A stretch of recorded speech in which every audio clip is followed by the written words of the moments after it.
Hello, everyone. My name is JD Calderon. This is Indy Comics Explained. Yet again, I brought another fantastic group of independent comic book creators. So please hit like, hit subscribe, share out the video, let everybody know we're here. And once again, I got Mr. Mark. How are you, Mark?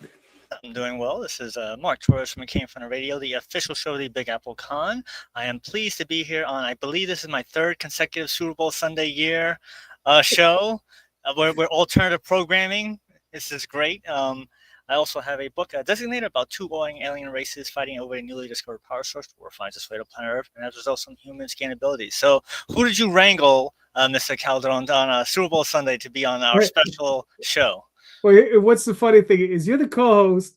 I invited on a co-host, and we only have one guest. Hilarious, but it is what it is, you know. So here's our co-host. So we have more hosts than we have guests, but that's fine. The guest we have is mad cool, and we may have another one coming up. So we'll see if he makes it. Ain't nothing wrong with that. Yep. So, Mr. Fish, please introduce yourself. I am Mr. Fish from Mr. Fish Comics, the fastest working man in Indy Comics. I just counted up. I've worked on 131 books in the last 7 years now, usually as like the full illustrator and letterer, colorist, the whole 9 yards. And like my 20th book, I think, that I've written and published myself. The Green Zone Trade is in pre-launch right now. It's going to be going live next Wednesday, and it follows a group of mutant cops on their first shift on the force, trying to earn their citizenship back in a world where it's illegal to be born a mutant. Cool. And our one guest. What's up? Hey, y'all. One and only special Super Bowl Sunday guest. That's all we need when it's Captain Diesel. Man, nah, stop it. Yeah, y'all. I'm Captain Diesel. What else was the prompt? I forgot. My bad. I forgot that. Who are you? Just introduce yourself. That's all.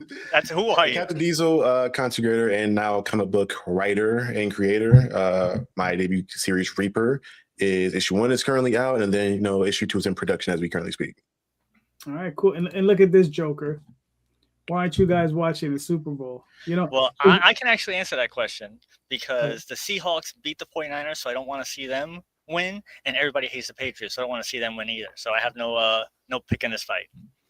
All right, I'm predicting they're gonna end up tied at some point, and it's just gonna leave that way infinitum.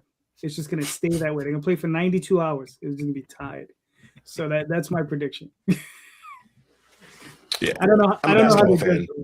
So I'm football's never been my thing.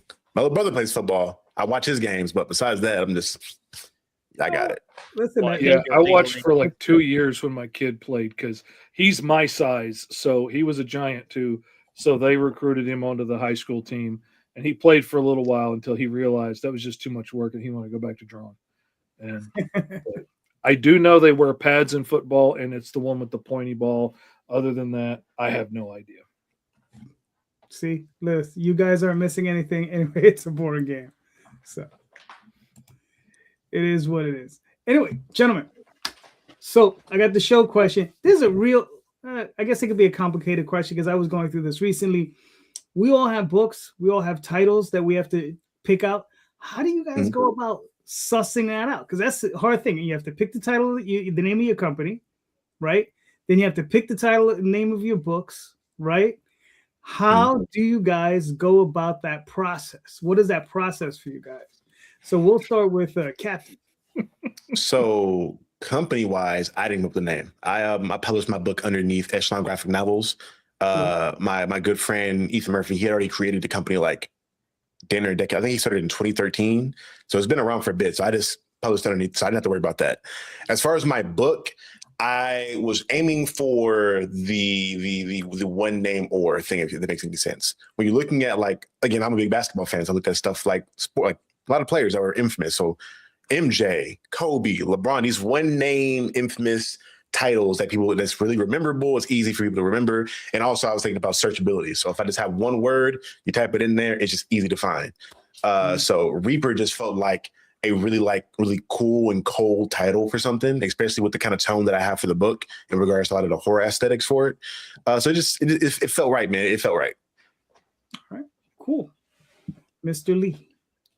Searchability is a big thing, especially now. Like, it's funny that I just laugh because I named mine Mr. Fish Comics because I went through so many names since like high school that I was going to name my publishing company, and it was going to be like Black Raven Press and Severed Head Studios and all this different stuff over the years. But eventually, like, I couldn't come up with anything else that I really knew I wanted to stick with forever. I didn't want to, because everything I come up with in the past, eventually I outgrew. And I was like, well, I'm probably not going to outgrow my own name. So I just went with that, down and dirty, and it's working so far. There you go. It's a good thing. But you have, see, the one good thing is like you have each of your names, Fish and Lee is just one syllable. It's very easy to pronounce. It flows off, real easy. It's not like mine. It's short. Like Mr. Fish is easy. It sticks out. People have been calling me Mr. Fish since like high school for some reason. I don't know if it was because I was a foot taller than everybody or what, but it's what they call me, and it stuck, and it's what I've been called ever since. So I go. So you weren't like the Muppet that always walked around with the fish? No. all I'm saying is Severed Head Comics would have been badass. That's all I'm saying. It would have been. I was a slightly different guy when I was going to use that name, and I still can't show my kids. What's up, DM? I still can't show my kids the first issue of the comic that I was going to self-publish back then, the Ashcan comic that is now Alice Lost in Wonderland, my series that I do. But my kids are grown. One of them has like 4 kids. I am not showing him that book that I drew because it was nasty. I was trying to prove how grown up I was, and it's nasty. So, gosh. So, damn. So, how tall are you? I am 6'4.5". Okay, that's cool. Which, when you add on like 400 pounds, it makes me look about 7.5 feet tall. Right. Yes. Because I'm a big old boy. Gotcha. Okay, that's cool. Mr. Mark? So there are 3 different names we're talking about in this conversation. It is the name of my company, name of the radio show, name of my book. So the radio show, we're actually going to celebrate our 24th anniversary this week. Next week on the 19th.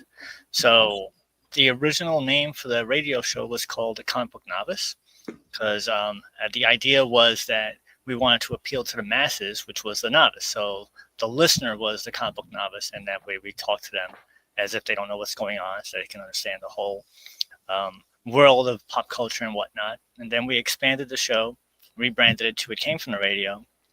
And at the time, I was working at a movie theater, and my the projectionist, which for you AEW fans out there is the brother of Taz, he wanted to join in on a radio show. He's like, I want to be on a radio show with you. And so we decided to rebrand the name. And there was 4 co-hosts at the time, myself and 3 other co-hosts. Because the idea was that it was going to be kind of like The View, which was going to have, different aspects of opinions of the world of pop culture. And each one of us came up with a different name. And I don't know which one of the 4 of us came up with this name. And we took the 4 names, so we worked at a movie theater. And we had a movie screening. I don't remember what the movie screening was. So we had a captive employee and friends audience for an employee-only screening. We went downstairs. Before we played the movie, we said, we have 4 names for a radio show. Pick one by applause. And that's got the biggest applause, and that's how it came from the radio. And for my company, which is MFC Studios, Michael Frank Charlie, is actually my first comic. So my first comic studios.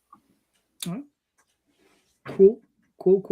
Let's see if I can suss out some of my names. So I have Dreamweaver Press, which comes from a comic book that I had originally published way back in the day called Dreamweavers, which I'm currently publishing, bringing back now, right? So I was like, I just like the name Dreamweavers, right? And what's funny is when I was a kid and I first came up, I was like 18, 19 years old, somewhere in that area. I was like, yeah, Dreamweaver's cool. That's unique. Blah, blah, blah. Because I was a child, I didn't know any better. Far from the unique. There's a song called Dreamweaver, which I probably heard when I was 5. And, it probably stuck in my head somewhere in the back. And I came up with it, 10 years later was my idea. So I think that's how that came about.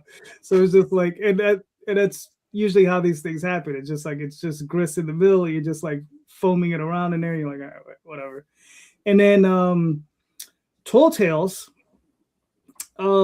which is tall, regular, Tails. So it's Tails is anthropomorphic thing. Disney meets Lord of the Rings type of story, Dungeons and Dragons type of adventure stuff. So that one came about because we were looking at Robin Hood, the old Disney cartoon, and we were fans of Dungeons and Dragons and all that stuff.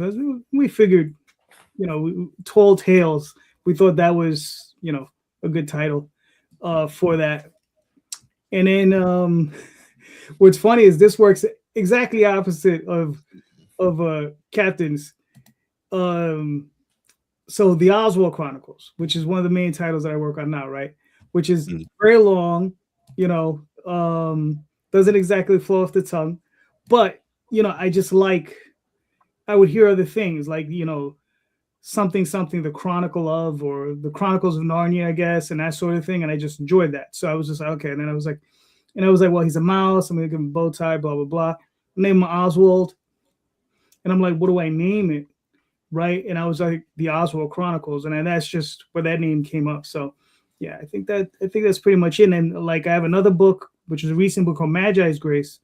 Right. And I was just like, how do I do this? Right. How do I come up with something that's going to work? Right. And I was like, well, and I was just like fumbling around with a bunch of stuff. So I was like, the main character is the two names. So it's Magi, that's the guy in the group, and there's Grace. and it's called Magi's Grace, and it's kind of like a goof because he kind of hates her. Right? Like and don't get me wrong, like this is like his in the adventures portion of it. This is like his work wife. He so he loves her, but he really hates her, because she's the one that drags him into the stuff he's trying to pull out. Like he's a monster hunter, and he'll do it at his own pace, and he'll hear about things and he'll go chase things down and go do whatever. But she's the one that goes out and really gets the job. She's a mercenary. So she'll go out for hire, and she'll be like, well, let me go get my buddy across the street. Because he literally lives across the street from her, because he lives across the street from his best friend, her husband.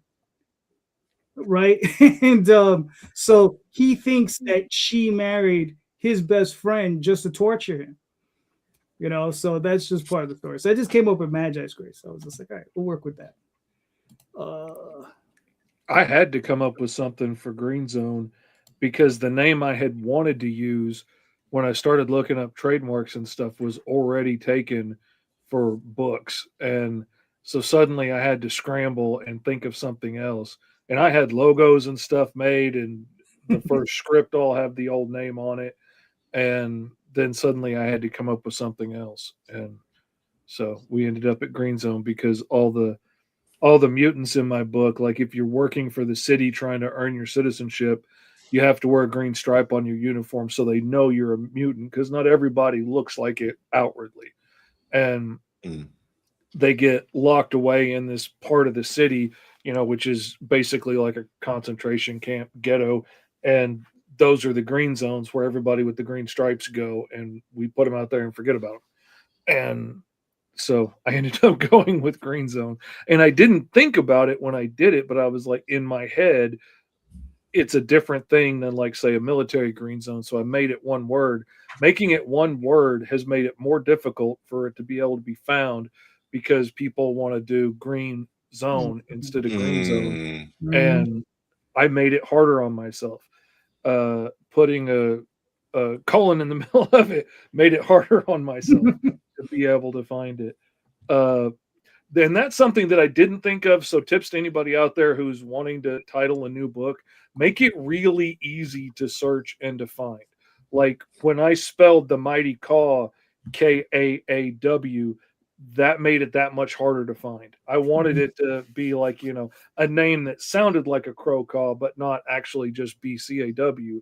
And that has single-handedly made that book way harder to find when people think about it, because they think CAW and type that in. So don't make it any harder on yourself than it has to be.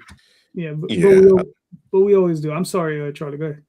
No, no, I was saying, yeah, I think I had a little bit of insight and thought process about it because I was, again, when I'm making YouTube videos, I have to think about title was like the important thing. So it's like, Yeah. I kind of already had that in my mind as far as like how to get into an algorithm. And I figured out one word, easy. Mm-hmm. Yeah, what's funny is Mark from Maginot Studios, he writes, we were going to be hostile graphics at first, right? And what's funny is I had run into a creator sometime in the 90s at Pittsburgh Comic-Con. He comes on the table, and I was doing some adult comic. I was writing some adult comics at the time, and he comes around, he hands me this book. He said, here you go. And he was just giving them away. He just printed too many. He was just giving them away. I was all right, cool. Let me see this.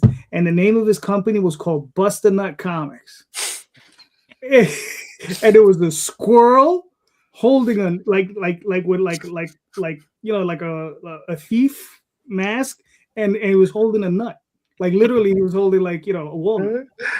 and I was like, yo, I was like, you got a second issue? I was like, I'll just take it right now. Don't even worry about it. I remember buying That's it. hilarious. Yeah, I was like busting a it's the best title to a comic company I've ever heard.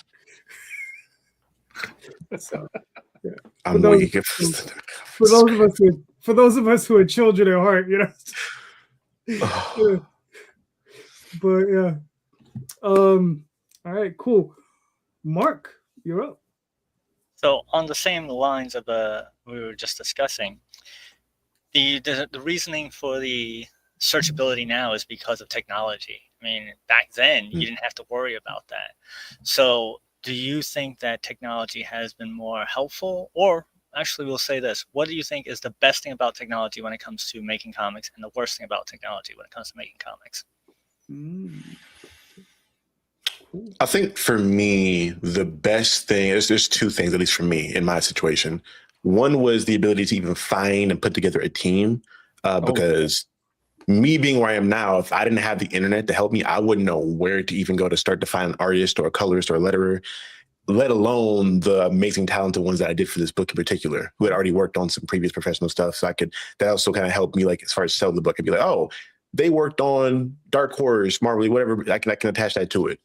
The marketing, I think, is the biggest part for the second part because I'm an individual, and even the company I'm with, although they're an established company, it's not like we don't have the marketing dollars that a Marvel or DC would have to get all kinds of $1,000 campaigns put around. So how do I compensate for that? Well, I make YouTube videos. I understand how to put together a video to capture attention. I'll do that. And that's helped me get it around to different places or even asked to be on different platforms that would allow me to present my book to people that I may not have seen it beforehand. But the negative side of things, I feel as though you have to be more performative and very detailed to get that to happen, though, because there's so much excess in regards to comics out there. And because people, for the most part, are kind of stuck in the Cape comics, you have to try that much harder to snatch somebody's attention. And usually you have to think about, okay, what are people interested in that I could compare this to immediately get their attention. So just is a lot more in-depth thought process that comes, I feel like, now than back in the day where you could just find a spot to put your poster up or go word to mouth or pitch them out like CDs from back in the day. I think now it's like, it's easier, yes, to get it in front of more people, but you have to be a lot more meticulous about how you go about doing it. Yeah, I mean, that's the double-edged sword of it. It's never been easier to get it out in front of lots of people, but at the same time, there's lots of stuff out in front of people. You're competing with, million-dollar companies that are trying to get their attention and algorithms that are designed to addict you to scrolling on your phone. And, it is tough to fight with that. And it's amazing that it's never been easier to like you can do digital print on demand and have a professional looking comic. And if you can't draw, you can hire somebody like me on the internet. Like, we didn't have the internet back in the day. The only reason that I became an inker or a colorist is because I couldn't find anybody in my hometown to do that to help me out. I didn't happen to work with anybody that was a talented enough artist to help me or had any interest in it. And if you didn't know him from school or happened to work with somebody, how were you going to find that guy that, is sitting at home alone in his room inking, wishing he had somebody's pages to ink? You couldn't do it. So I hated inking so bad, but now years later, it's my favorite part of the job. And, coloring just intimidated me so bad when I started it. And now it amazes me people hire me to color books, but you know, it's amazing how much it's changed. But it's never been easier to put out amazing looking books that look as professional as anything anybody puts out. But at the same time, the negative side of that is it's never been easier to put out a book. So anybody can do it, and they can just throw AI slop in there, or they can scribble on the pages. And then I have to try and make my book stand out amongst a billion other books out there. And that's tough. Eventually, you know, if somebody picks them up and reads them and likes the quality, then they keep coming back and you slowly start to build that. But man, there's a lot to sift through to try and get noticed when you're trying to start something. Mm-hmm. All right, cool. For myself, I think the biggest advantage we see is a portion of what Mr. Fish is complaining about is POD printing. I think POD printing is a huge, huge boom or boon for all of us, right, as independent creators, because you know, back when I started, bro, if you weren't printing 3,000 books, you weren't printing. Oh yeah. If you weren't printing 3,000 books, you weren't printing. So they wanted 10 grand to do that first book I tried to do like 30 years ago. And that might as well have been 10 million to me back then. Right, right. I mean, I don't know what you're printing. I mean, through Brenner, 3,000 books at the time. It was color covers, black and white interiors. I don't know if you were trying to do color, but black and white at that, I don't know. I think 1,600, 1,800, somewhere in that area. You know, and if you worked it correctly, you weren't paying anything, because there was a whole system involved. Like, all right, with Brenner, they would give me a line of credit, right? And then what I would do is I would take the books and I would offer them to the distributors, right? The distributors, there were 14 of them at the time, not just one or two, but there was 14. And I would say, okay, boom, place. They would give me all of their orders. I would take those invoices, show them to Brenner. They were like, no problem. They would print the books, ship the books to those distributors. I would collect the money from the distributors, give Brenner their cut, and then I had my cut. So believe it or not, there was a system where it was quite easy. You know, you could get in and work it. It's not like, you know, now it's kind of messed up. And now it's like kind of like you have to have that money. That's why Kickstarter is important, right? Because but again, that's a system you had to know, or somebody you know had to teach you. Like, that's not something you could just find on the internet on YouTube like you can. Well, there was no internet. Yeah. There was no internet back then. So, you know, no, there was a book that I found published by Sal Brodsky. And he was the son of another, I guess, Daddy Brodsky. I'm forgetting his name, but he worked at Marvel. But Saul Brodsky is S-O-L, Saul Brodsky. He was in publishing for a long time, and I forgot what company he was with. Solson, I think, was his. And he was doing, like, he printed some of the Teenage Ninja Turtle spin-off books, right? Like how to draw the Teenage Mutant Ninja Turtles, or how to do Kung Fu by the Teenage Mutant Ninja Turtles and stuff like that, right? But he had printed a book on how to publish comics, and all that information was in there. And I think he printed that during the black and white boom, so I picked that up, and that was like my guide, man. That was like my field guide to comics, you know. And that was like, yo, you can still find. It's funny, you can still find copies on mycomicshop.com for a couple bucks. I would suggest everybody just pick one up, just because it will blow your mind just to see the history of what we could do as in comparison to what we can't do today. And the thing is things are somewhat easier to take. Because like I said, I had to print 3,000 books. I couldn't just, you know, now I can order 10, right? Go to 15 books and say, I just need 20 of those, you know? So yeah, so it was, it was very, like I said, it was very, very different times, but it was just, but there were mechanisms that you could maneuver, you know. So what was I saying? Right, POD printing, huge boon. The part that I don't like about technology is that we have these wonderful platforms like Facebook, like Twitter, Instagram, whatever, right? Pick one or a dozen or whatever. I think they're great, but once the companies that own those platforms, once we meaning the people, as in we, all of us, everyone who's ever participated on those platforms and built them up, because in the end, the corporations that have built them up, it was all the people who are active on those platforms that built them up, right? Just like YouTube. YouTube didn't come out of the ether. It was like, oh, we're a big set. No, it took hundreds of thousands of videos from countless people from all over the place to build that platform, right? But then what happens? They get, well, I don't want to say they get greedy. They become a corporation, like any corporation. They get greedy.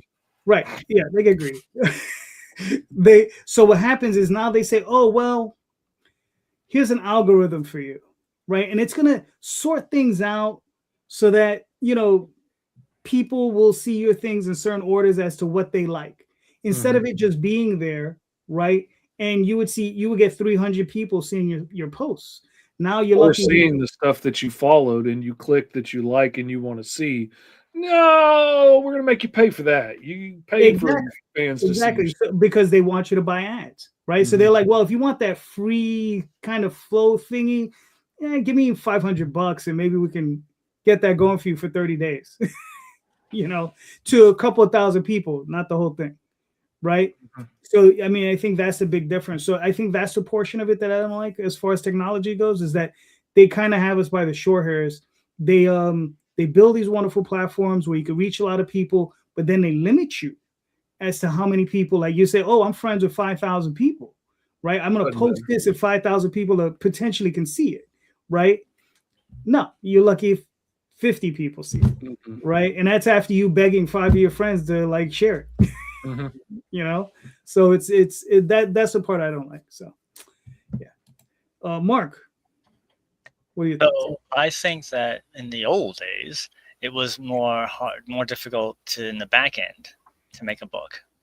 And now I find it's harder in the front end to make the book, because as you guys are saying, it's easier to make the book, but now to get it out there is so much more difficult. So, going back to TV, when there was only 3 channels, how hard was it to get your show on one of those 3 channels? But then when it got on there, people were watching it. But now, how easy it is to get on a streaming platform. But now, how hard is it for people to find it? And so now all of a sudden you have another job of being a marketing social media guy, where that wasn't supposed to be a thing. Like, oh, I gotta hire myself again to do another job. That just makes it worse. Because there's a lot more hours in the day I can pull from to do that. Right, exactly. Yeah. So it's starting to, I think they're coming up with a 36-hour day. So, man, I hope so. I have been begging for one for years. Right, like we need more. Yeah, I mean, but listen, Mark, whenever you want to do that Roku channel, because we could all have one. And if you think about it, the way the streamings also is, some of them came and went. You remember Periscope? That was a thing for like a hot second. And that was supposed to have been a huge alternative. And that's the thing that frustrates me about all of the social media is, what's up, Lori?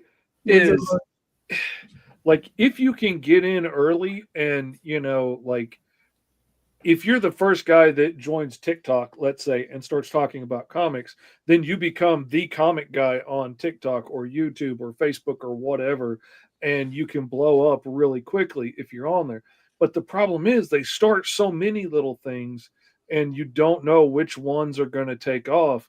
But unless you're there investing the time in that platform, it's not going to take off. But there's not enough time to do it all. So by the time anything starts to grow, you're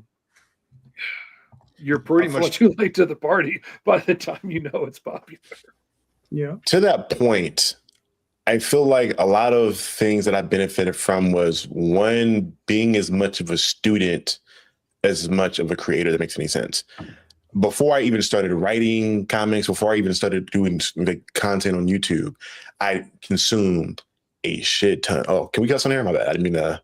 Well, it's too late now. Okay, my bad. Here comes the FCC. That's only a $10,000 fine. Yeah. No, listen. We say fucking shit and cut and whatever all the time. Okay. I'll keep it PG-13 at least. I mean, we try not to go there, but we end up right.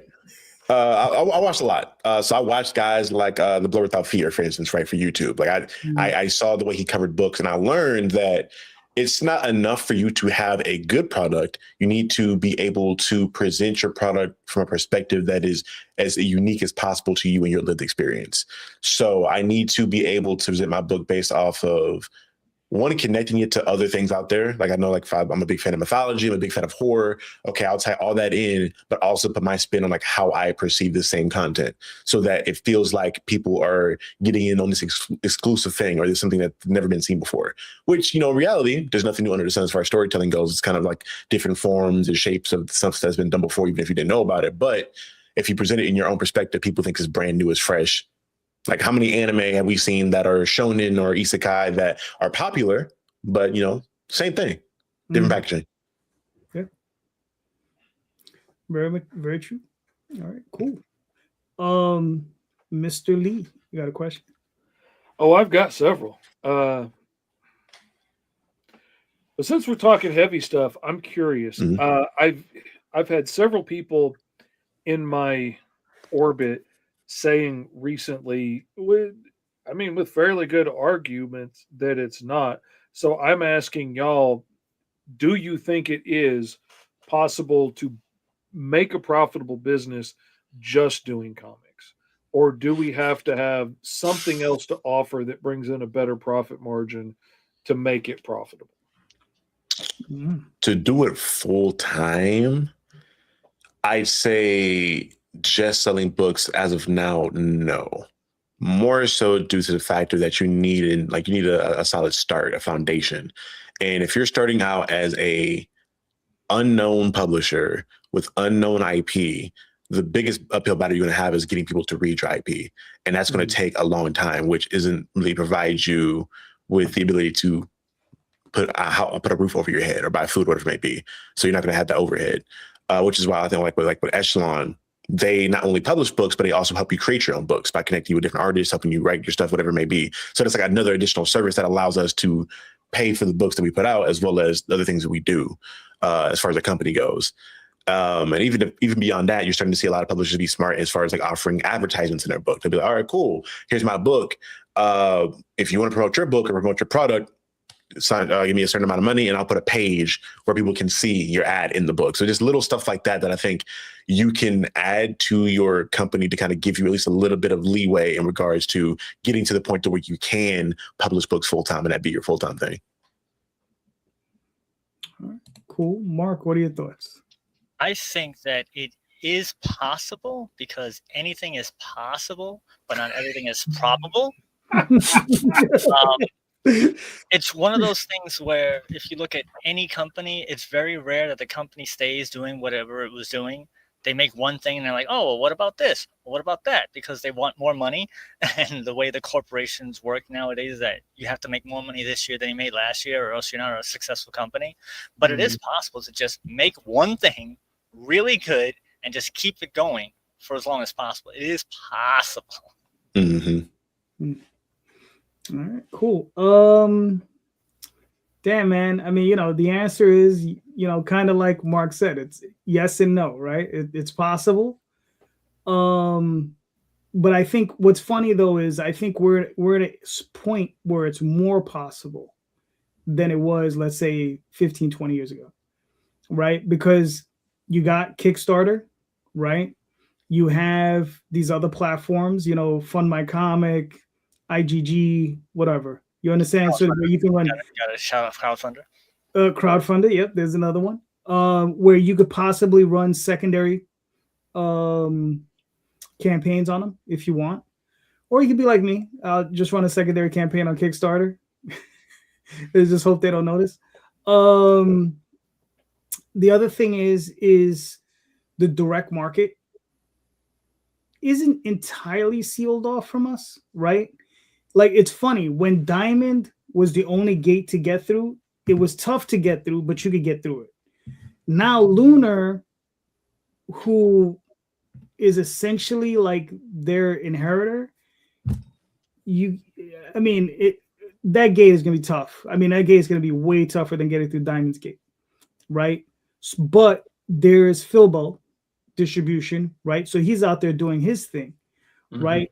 And he's still running, and people are having success, and he's having success, right? So that's another avenue, but it depends on how you strategize your books, right?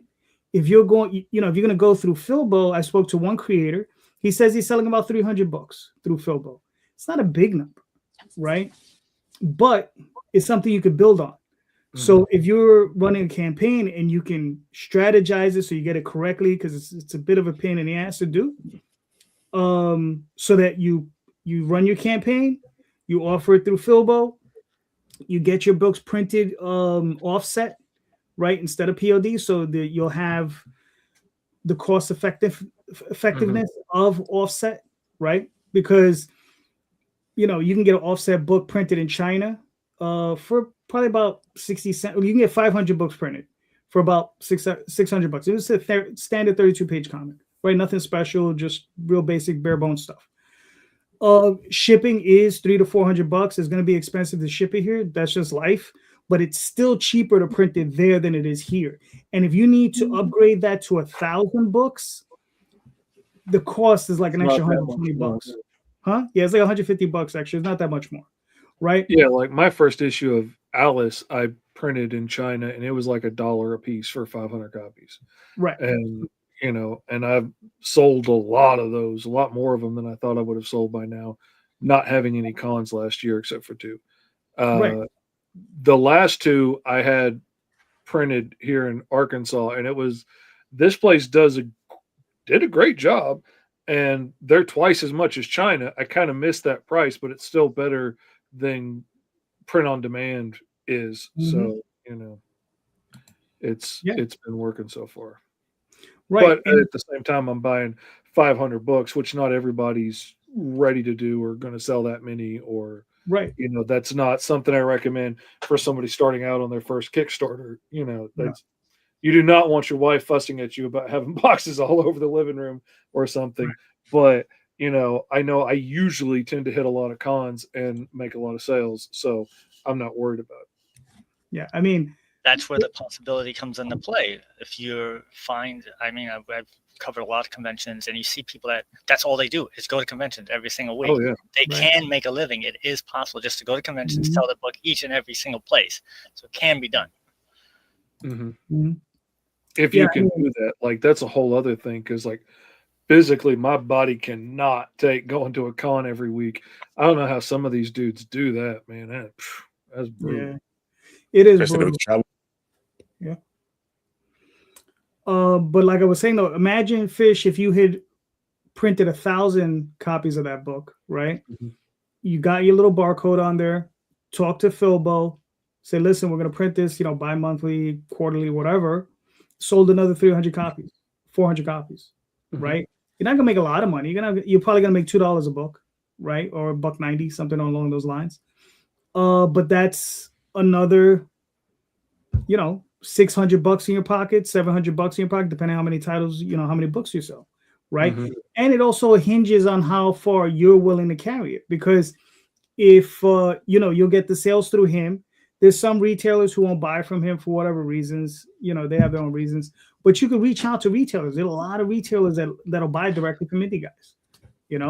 And the more places you can get into, the better. And the thing on top of that is the stuff I've been looking at seriously is that those sales, if you advertise that you're on Kickstarter in your own book, the people who are buying them at bookstores may seek your stuff out on these other on these platforms, to find them. Now wait a second, but you also asked, can you make a living? Well, can you make a living with just doing comics, or do you need right. So I only focused on that portion of it, right? Because I do think, like I said, it's gonna be tough, because obviously it's volume, right? If you're selling as an independent creator, if you're selling 5,000 books, you can. Right? If you do the direct market, you can do it. You understand? If you're selling 3,000 books, you might be able to do it, right? If you own your house already and you don't have that many bills, if you don't have a mortgage, or rent. Especially, I'm in New York, so forget about it. You know, but yeah, if you're selling 3,000 books, you might be able to make a go of it. You know, especially if you're putting out regularly, monthly, bi-monthly, whatever, you might be able to do it. But sometimes you got to sell other stuff though with that higher retail mark, right? Because I've seen a lot of campaigns try to reach certain levels, and I'm like, well, I've never seen you exceed, let's say, this many backers, right? And they're like, yeah, but I can make that number because I'm selling a T-shirt and I'm selling a widget and I'm selling, the face of my character on this button and this pin and whatever and whatever. And I got that all covers tier that's real high that, half those whales are going to come get just so they have every cover to never open and read. Yeah. And and it's great to have those, but you can't rely on them because they don't always show up. Because I get them every now and again, and you're like, oh, that's fantastic. And then you sweat at the end, makes you, hopefully they pay. And they pay, and you're like, oh, cool, I'm going to get them on the next year. And they don't show up for another 2 campaigns. Right? So, I mean, at least that's how it works for me sometimes. So, I don't know. Maybe you're luckier than me. But yeah. Thank you, man. I appreciate that.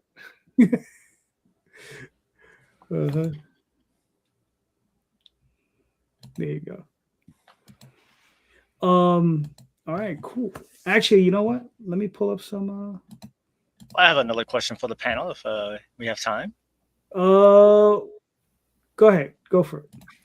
So it was something that was a discussion that was recently brought to my attention about comic book covers, about how comic book covers have become misleading for the book, because in the old days, what was on the cover was in the book, and now it's completely a different market.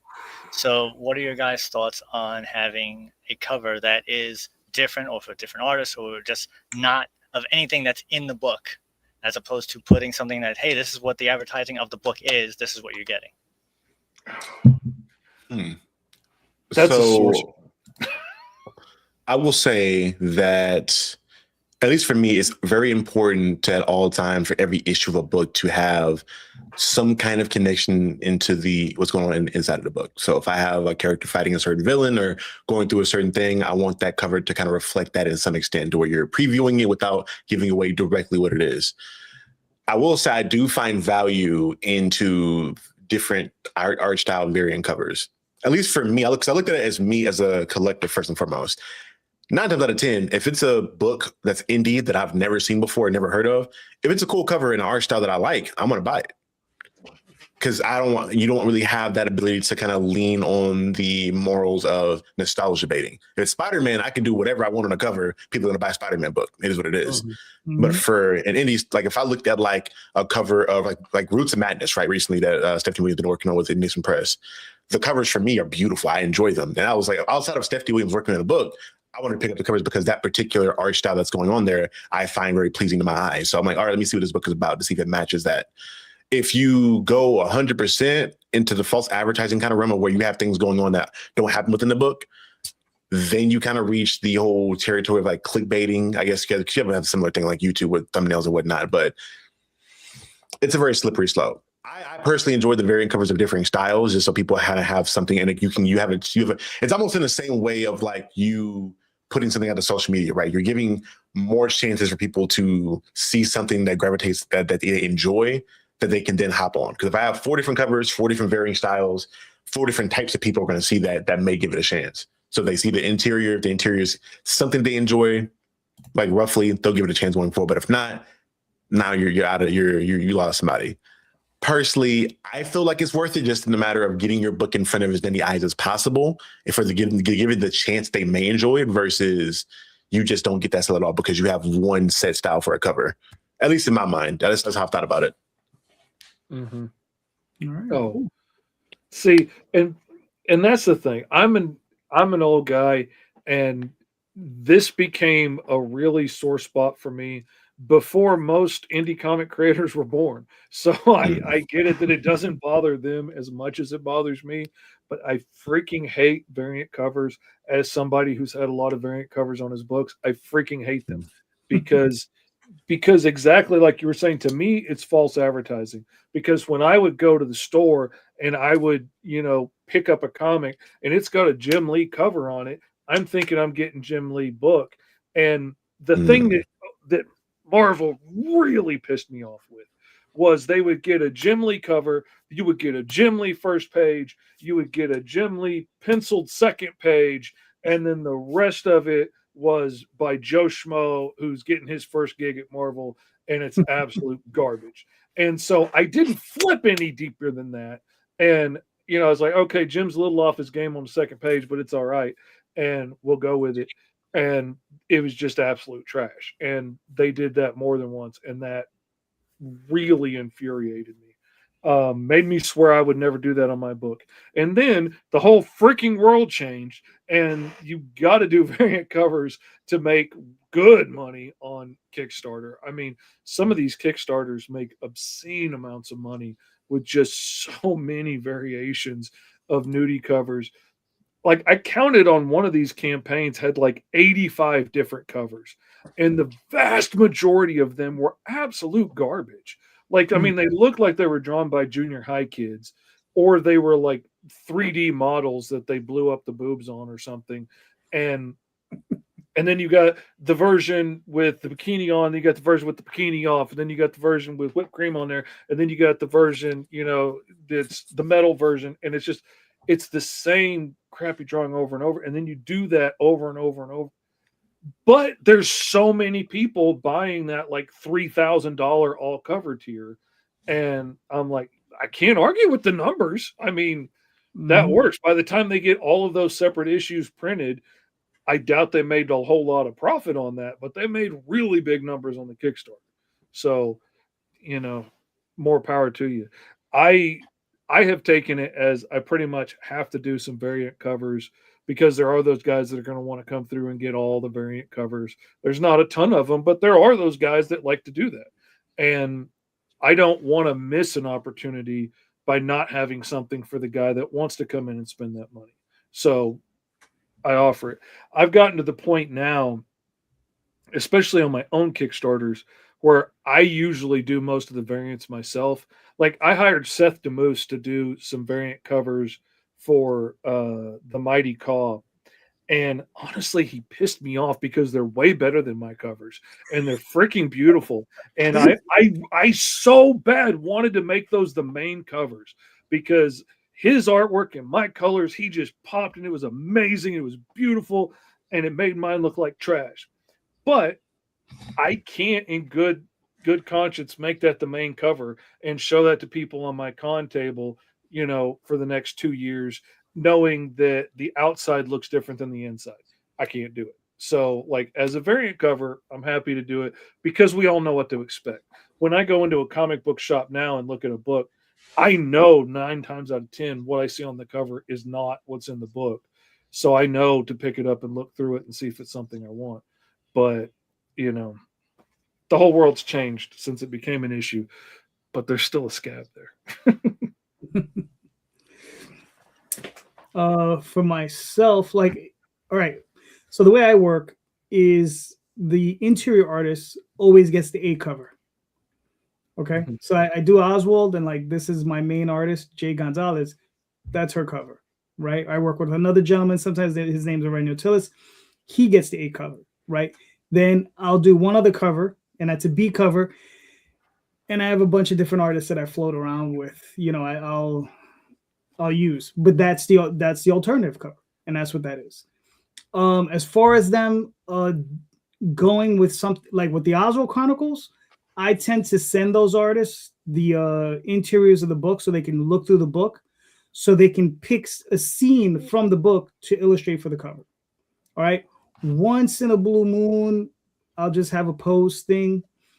Depends. I have one guy who is a very talented painter. His name is Douglas.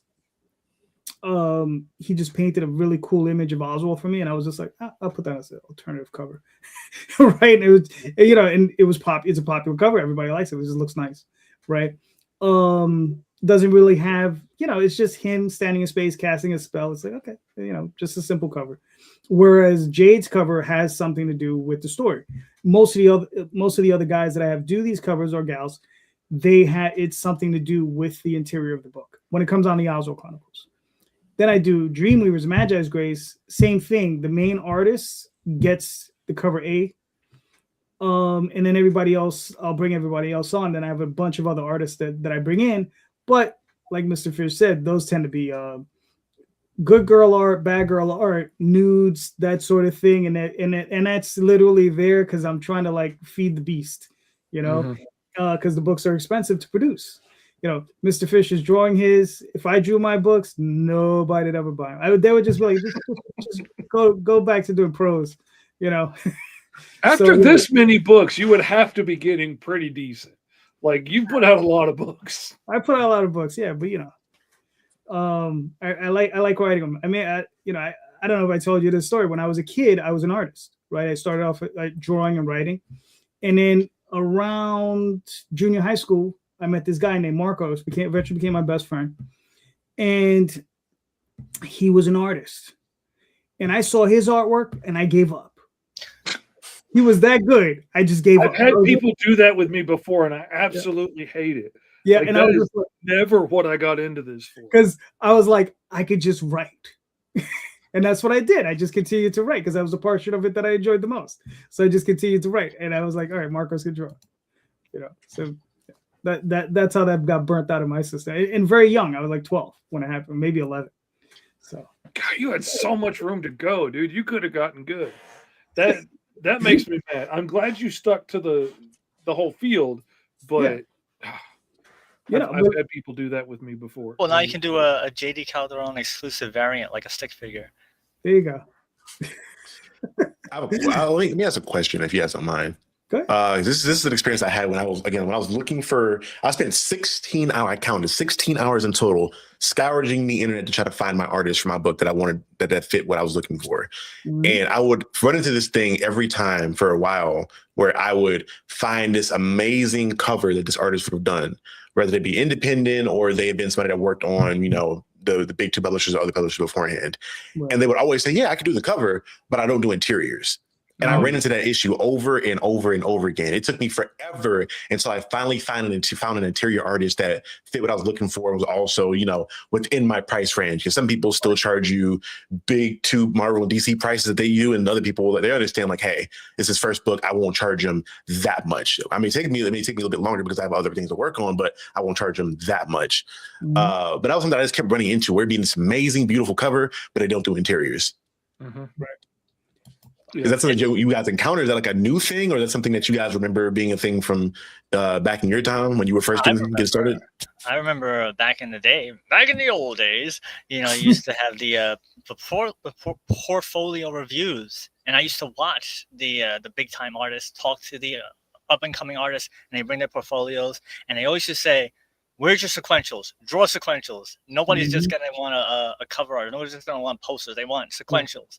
So it's been like that forever. People just want to do the one image flashy thing and get paid. And now I think it's more of an issue now. Now that variant covers are such a big thing, you can make a living doing that. Yeah. And you can charge like 3 times more for that than you could ever get for sequential pages. Yeah, and if you think about it, see, making a living. Can you make a living making comics? You could sure as well make a living on doing covers. Doing covers, yeah. If I didn't love storytelling so much, I would just do that. Because, I mean, I would rather put a little more time into that and make it look fancy and make a lot more money. But I love the storytelling, man. That's where my passion is. Yeah. Yeah, I mean, as far as, like, how much people charge, like, you know, I think Sam Vera said to me, he was like, yeah, he says, you know, someone found a cash cow. Your artist did. They found you. Right? Because I'm constantly paying them. That's all I do. I just pay them. Right? But to your point, as far as the interior, exterior, yeah. Interior artists, special group of animal people, you know, like that's a special animal, right? Because you're going to have most artists, they're going to gravitate to doing covers, a single image, right? And I got to be honest with you, those people who do those images, sometimes you really don't want them to do the interiors because they don't know storytelling, right? They might do a decent cover. They right? never had to learn storytelling. They didn't have to practice that.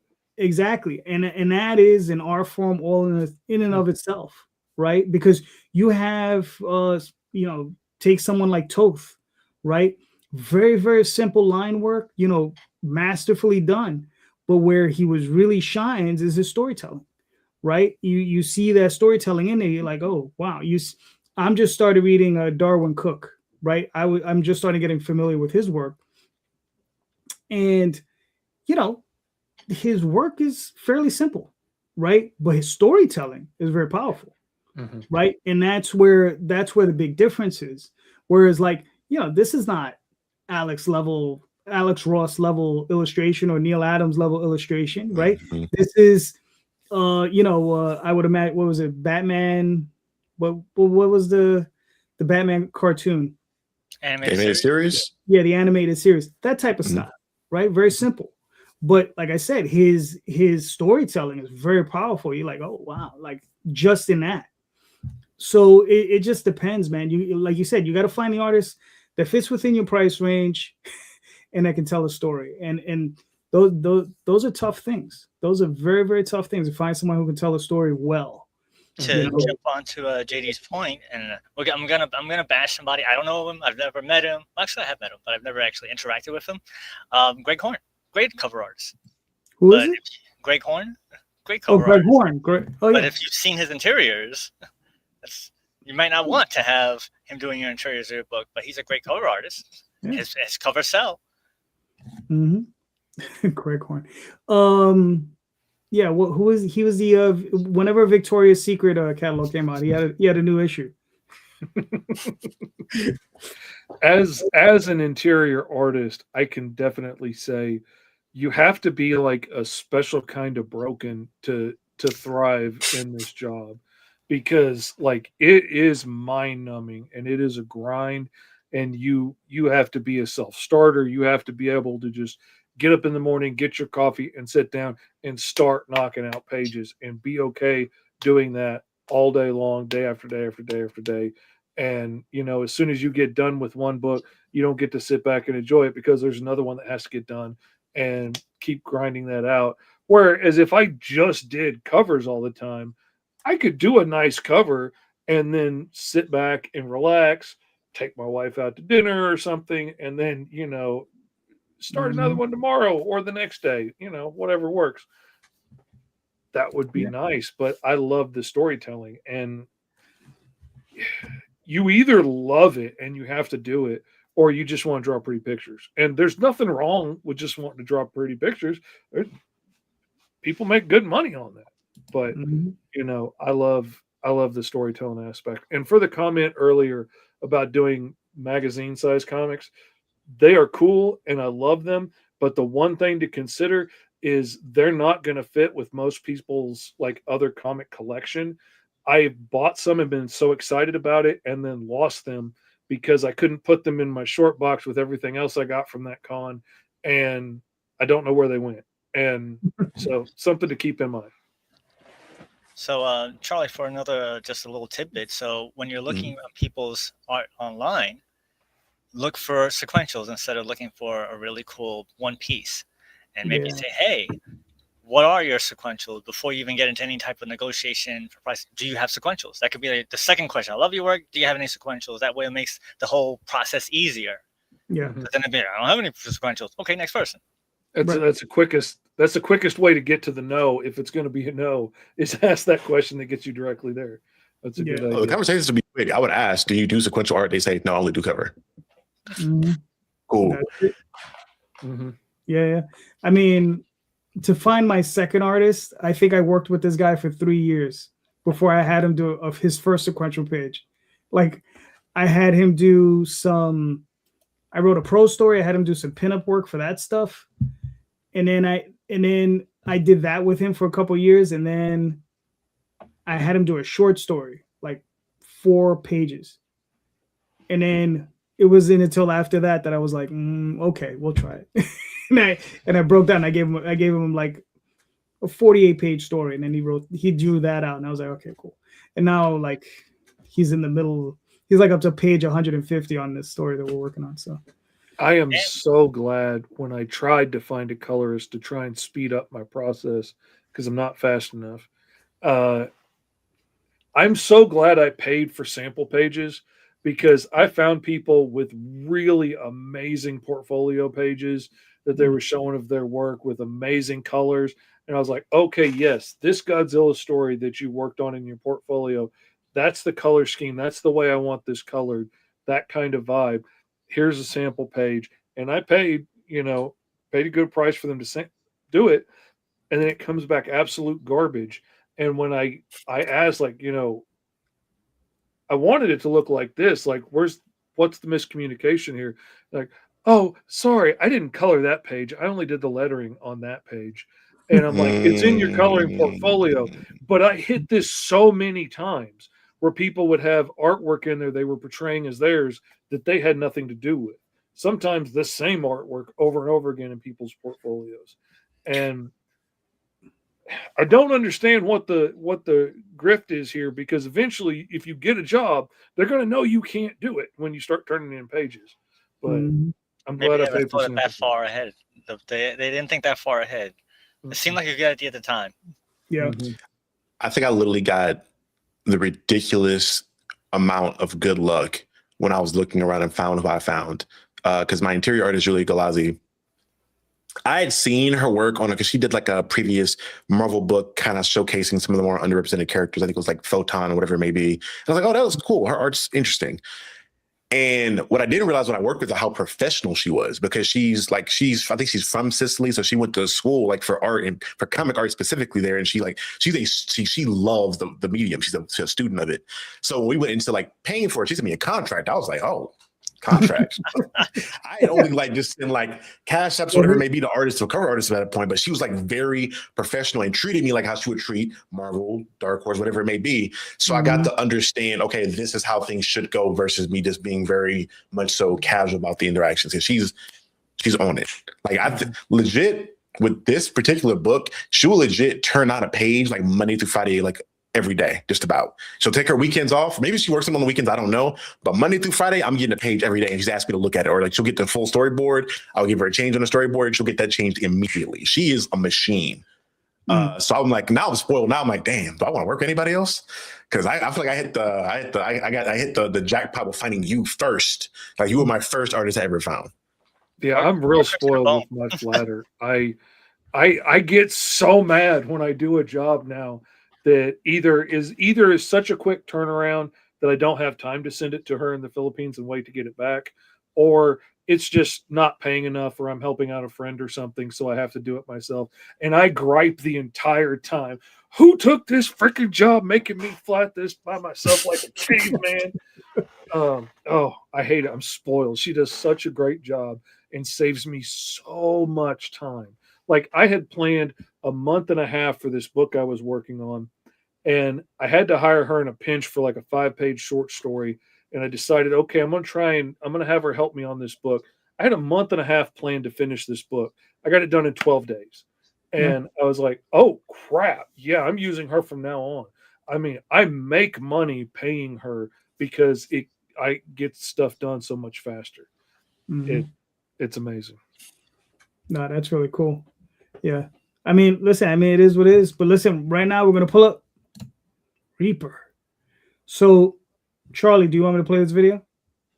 Sure. Yeah. I mean, Cool. I'm going to cringe to hear my voice, but I'm sure. Reaper issue number 2 is on the way. For everybody that loved issue number 1 and supported, thank you guys so much. But I'm ready to extend this story out in issue number 2 and show you guys a little bit more of who James is, while also introducing new characters. Again, for anybody that is watching this for the first time and is not aware of what Reaper is my debut comic series that I've been writing, and it is going to be involving a lot of dope stuff. If you are fans of like the anime Bleach or even the show Supernatural, think of like a fusion of the two, where I'm going to be playing around with a lot of ideas of God and who God is and how people that are creations of God go about things. And also the big concept around, responsibilities that are bestowed upon you that you didn't ask for yourself. These are all motifs and topics that are going to be touched on within the full run of Reaper. But issue number 2 is going to see the introduction of 2 really big characters in the story. I won't say who they are just yet, but you guys are going to be amazed when you see them. And I got a lot of time to really work on the dialogue in this issue. A lot of the first issue was a lot of introduction, a lot of action set pieces, and we'll have some action in the second issue, but it's going to be a lot of introduction and really characterizing who James Wright is as a person. So if you guys are interested, thank you guys so much for being interested. But if you want to support this, the Kickstarter is now available. I created a Kickstarter with a couple different levels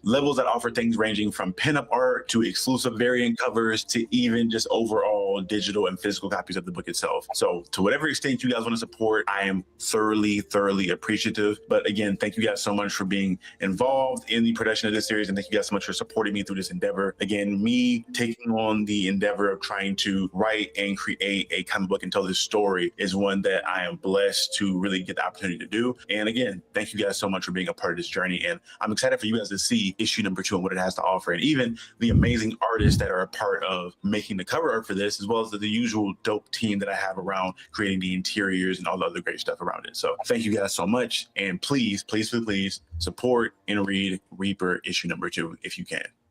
Thank you. Cool. Very nice. All right, cool. So what are we looking at here, Charlie? So this, because you just to cover that art in particular, or? Oh no, I mean just the whole campaign. Like just go through your. Break it down. Yeah. So this is the campaign for issue 2. I try not to be greedy. With issue 2 in this campaign, I set a goal that would just cover Julia's interior. Because I'm like, okay, the heftiest part of paying for the books, at least for me, was the interior art for her. Although she's expensive, she's worth it. Like I mentioned before, with the professionalism and how good her art looks. So I was like, you know what? If I can get help with just paying for her, I'll pay for the colors myself. I've paid for a bunch of different cover art already that I kind of had done. Funny enough, this cover here it happened. This is the A cover. It was not the initial A cover. Right. I had a cover that I was going to put on this that I moved to issue 3 to be the A cover because I saw that somebody had liked a post for issue 1. And I was like, I see a check mark. I'm like, who is this? I'm not sure who this person is. And it ended up being, I'm going to butcher his name, Generico Bonacorsi, who is he's a member of Todd McFarlane's production team. So he's worked on some of the Spawn stuff. And I was like, oh my God.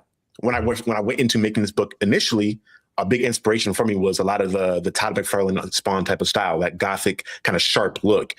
So finding somebody that actually did that look, I was like, hey, bro, I took a shot in the dark. Like, would you be willing to do a cover for me? I would love it, because I also wanted to have a painted cover at some point. These are just things that I read and loved seeing and reading growing up. So I wanted to try to, bring it over to my stuff. He said he was down. Again, it's not cheap, but I'm in love with the cover for it though. And it's great to have literally what your dream book, like if I literally sat down and thought about all the things that I would make in my dream comic book, and this is it. That's the cover for that. And as far as everything that comes with this stuff, as far as the Kickstarter itself, the first 2 tiers I think are literally just supporting it. You get the pinup art. So I'm going to send like a digital pinup art that people get to use for wallpapers, whatever they want to use it for. The second tier is you getting I think issue number 1 along with getting support for getting the second issue. And then the 4th tier, I have a special variant cover I got done by an artist, Don Benjamin. I'm butchering names. I'm horrible at names. But yeah, trying to be greedy, tried to offer what I felt was a good return on investment for people that wanted to get involved in the series and kind of liked what I had going on. But also, supporting and making sure that I can get this book done without bankrupting myself and being even more poor than I already am. Yep, I know how that feels. All right, cool. Now, this is the second issue. Like, is the limited series? Are you looking at 4 issues, 6 issues? No. So again, this is one I'm taking my time with. It's a story that is in partial inspired by my late grandfather. So I've storyboarded out, I think, 50 issues in total. Now, this may not be a back-to-back thing. I'm just going to do 50 back-to-back. I may take like a little bit of an hiatus in regards to like a year to work on a different book or whatever it may be.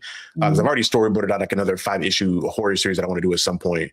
But this is going to be like my thing that I put a lot of my love and life into. So it's going to go as far as I have now. I think 50 issues like a good thing for me as well. I think when I was doing a lot of research before I even got into the book, I was watching a video on Todd McFarlane, how he handles stuff.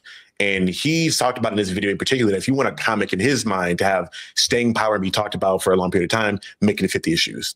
That was what his standard was. I don't know how universal that was, but again, Spawn was a big inspiration for me. So I was like, all right, you know what? I can make this into a 50 issue series because I kind of storyboarded it out kind of similar to maybe like anime or manga where they have things in arcs. I'm like, cool, I have this cast of characters and villains, whatever it may be, that this character's gonna have to deal with. I'll set this up in arcs to where every 10 issues or so, he's gonna be dealing with something that's gonna make him grow in a certain way in regards to my main character. So I kind of set it up in that manner. Is this gonna be an expensive ass endeavor? More than likely, but it's one that I want to invest into because it's just a passion project at the end of the day.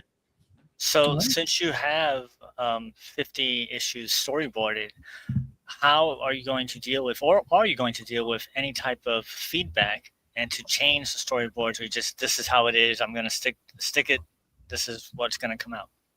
So the way my mind works in high story, I'm really great at macro writing in regards to world building concepts. So the way I kind of storyboard it out, I know that at the end of each issue, I have a major thing that happens, whether it be an interaction or an event that's going to help progress the story going forward. And then issue to issue, I go in and figure out, okay, how am I going to get to that point? How am I going to make this flow and make sense? So I take the critique from the previous issue and say, okay, what realistically can I change to improve upon this critique without just like rapidly changing everything about my story? Because I'm also of the belief that take criticism, but if you have an original vision for an overall story, don't just change that due to critique you hear in general, because that could just end up being a worse product. Yeah. Biggest example that I can point to is like the newer Star Wars films, where they were changing their entire thing movie to movie, and I ended up in a big mess that was discombobulated. Mm-hmm. Yep. One of the things I was just looking at your reward tiers. Do you still have issue 1 available? Yes, issue 1 is available on either. Again, if you support this, I'll just like send, because it's gonna be a digital copy, so I'll just email it directly to the backer. But if you want it in physical, you can get it from echelongraphicnovels.com. Oh, gotcha. Yeah. Oh, and that's the other question. How thick is this? Is it a 32-page comic, 24-page comic? What are we looking at? So first issue was 24 pages. This issue is going to be 26. Okay. I played around with a lot more dialogue in this, and I was like, ooh, well, you know what? It'll be a little bit more expensive, but I think it's worth it. So it's gonna be around 26. At least 26 like parts of the story. There'll be like different things here and there that kind of like as far as promotional pages. So it may end up being like 28, maybe 30. Regards to like in between the book, you'll have stuff for Echelon, regards to other books that are with the publisher. But as far as like the meat that everybody came for, it'd be 26 pages. Gotcha. Small piece of advice. I don't know if you can work it out with the publisher. Try to get, if you can get a level in there for issues 1 and 2, that you can back them at the same time and get both issues at the same time, physical. I would advise that, because that is a huge seller. Because that was half my physical sales on my last Kickstarter. Right. Because you're going to have a lot of folks come in and like, all right, well, here's issue 2. And you know how people are lazy. They're like, I got to click another button. I got to click another button, go to another site. Come on. You know? It's kind of packaging everything in that one tier as far as the issue. Or I could easily see, my first thought would be when I go look, if it's not here and I have to go someplace else to get issue 1, I'll just go there and get issue 1 and maybe hit this up next time. So you would miss a backer here. Definitely, I would see if you could get it on there. Yeah. Like I said, you know, because I think that'll, trust me, I think it will help you. And when you get it up there, make it your premier level. Yeah, make it the featured one. Yeah, make it your feature level. Because then, you know, if I've never seen this before, I'm like, oh, this is a really hot cover, but it's issue 2. Right? True. Yeah. Oh, well, here, I can get issue 1 and 2 in a nice little bundle. Okay, yeah. Snap that up. You know, if you can knock, and that's the other thing, if you can knock off a couple bucks, you know what I mean? You because you're bundling the two of them together, you know, that'll work out. So yeah, very nice. But it's the artwork's incredible. The story sounds really good. I mean, this is a really, really good looking project, man. I wish you're gonna make it, man. You're gonna make it. I like it. I like it a lot. Appreciate that. You know, it's a really good looking book. All right. All right. Hold on. Let me pull up the Fishman. What are we looking at? Green Zone. Yeah, mine's short because it's just the pre-launch page. But That's for a we're trade. gonna launch until next Wednesday. This is Green Zone Life in the Blocks, where anybody can be born a mutant and you automatically lose your citizenship and all your rights, and you get shoved into the green zones, which are these giant overbuilt ghettos, and polite society forgets about you. And they give you one way out so they can feel good about themselves. If you can prove that you're not a threat to humanity, if you can prove you're one of the good ones and you can serve the greater good for 5 years without using your powers and going to prison or getting killed by, gangs of, mutants with powers and stuff, then if you can survive and not get in trouble and not do anything wrong, then you can get your citizenship and move out and make a better life for yourself. So we end up with a bunch of people that are really poorly equipped to be cops, risking their lives to try and claw their way out of the ghetto. Like Virgil is a giant 8-foot tall lizard monster, and he looks absolutely terrifying, except he's the sweetest, most timid dude in the world. And he doesn't want to fight. He just looks scary. And his only real ability is when he gets really, really scared, his blood pressure shoots up and he sprays blood out of his eyes, which is a really lousy power to have. He got You say beat up that so by cops. nonchalantly. He got beat up by cops when he was 5 because he scared them and they beat him up. And then he got a felony charge because, you can't beat up a 5-year-old without charging him with something. And the only thing he hates more than the cops is living in the blocks. So he's risking it all to get out. And Bellamy is this little 5-foot tall, 90-pound girl covered in razor sharp quills all over her body. She's a late bloomer. She was perfectly human a couple of years ago, and then her body hair started turning into quills, and she suddenly lost her citizenship, got yanked out of college, her family disowned her, and she got thrown into the blocks with all these scary genomes that she's never been around before. They're scary monsters, and she still doesn't fully realize that she's a scary monster now, and doesn't know how to interact with the people around her, and she's constantly uncomfortable in her own skin. She's always worried about bumping into somebody, because if she bumped into you on the subway, she could go to prison. And in the second issue, her training officer, Waters, the little short lady next to her, grabs her hand in anger and gets pricked by her quills. And Bellamy tells her, you need to get that checked out, but things go bad really quick, and the police station gets bombed by a terrorist attack. And next thing you know, she doesn't get it checked out. And about an hour later, she's nearly dead from the infection. So, yeah, chaos and carnage ensue. It's crazy, man. Life and death. You don't know who's going to survive, who's going to die. It's something, man. I love this story so much. Who? I mean, I have this artwork. I mean, who's this Fitch What Lee? kind of tone do we have? Do what? Who's this Fitch Lee that drew this? That's me, man. Where are you getting the C out of? My signature? Yeah, your signature. Yeah, it looks like a C at the end there. Yeah, this is funny. Dude, I love your art. I need this. I'm definitely getting this. I love the way this looks. I appreciate it. I've actually started going faster and faster and getting looser and looser, especially with Green Zone.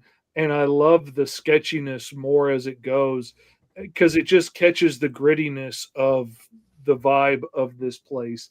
And, it doesn't need to be pristine and clean and everything perfect. And everything is overbuilt in this place, because when you don't know who could shoot lasers out of their eyes or fireballs out of their elbows, everything has to be overbuilt. So the cop cars are giant overbuilt tanks so that they can handle an attack. Even the fire trucks look like giant military assault vehicles. Every building is like heavy concrete overbuilt. That's why it's called the blocks, because the apartments that they shove these guys in are these giant overbuilt concrete blocks. And, so they don't get easily destroyed. And it's a miserable place to live. Virgil grew up an orphan here and never had a scrap of clothing he didn't pull out of the dumpster himself, or something to eat that he didn't have to swipe from somebody or pick up off the ground or out of the trash. And the first suit of clothes he has that's actually new and has sleeves that go all the way down his arms is when he gets his jumpsuit that lets him get on the bus to go to work. and because they won't just pick up any genome, you got to be wearing a special jumpsuit. And he has it on for about 5 minutes before one of the gang leaders rips the sleeves off of it. And yeah, he can't win for losing, man. Nice. How long did it take you to complete What this kind of work? a tone do we have? It's pretty serious. This is the collected first 4 issues, which comes out right now. It's about 172 pages. I'm making a director's cut out of it, so I've re-edited all 4 issues and put it in the order that I really kind of wanted it in, and I'm adding back in several pages of stuff that I took out to hit page count originally. Like there was certain interactions and stuff that just weren't as important if I got to hit that page count, for the publisher. And so now I'm adding that stuff back in. I'm adding in the handbook is going to be at the end of it with new files for all the new characters. There's a tier that you can get where you can be drawn into the book and some of these new pages that I'm adding and get, a file on your character at the end of the book. And I'm adding in like 30 pages of short stories and strips and stuff that I've done other places over the years that feature other characters from this world. So it can kind of help flesh out more of what this world's like from other angles than just these guys' point of view. But yeah, it's really cool. It's a big book. And that's just covering their first shift. Like his first day on the job, the police station gets bombed and he has to decide, is he going to run back in this burning building to try and save his training officer and potentially go to prison for disobeying orders? Or, is he going to let his training officer burn to death? And, yeah, just lighthearted, fun comic books, like when we were kids. It gives me like a Suicide Squad type of vibe in regards to like a ragtag group of people. Mm-hmm. And you find out real quick just how hard it is to earn your citizenship and how few people make it through. But, humanity gets to pat themselves on the back and say, well, they could pull themselves up by their bootstraps if they really wanted to. They don't tell you only like 1 out of 2,000 make it to 5 years on the force. And like the gangs are constantly trying to slip people in to work for them.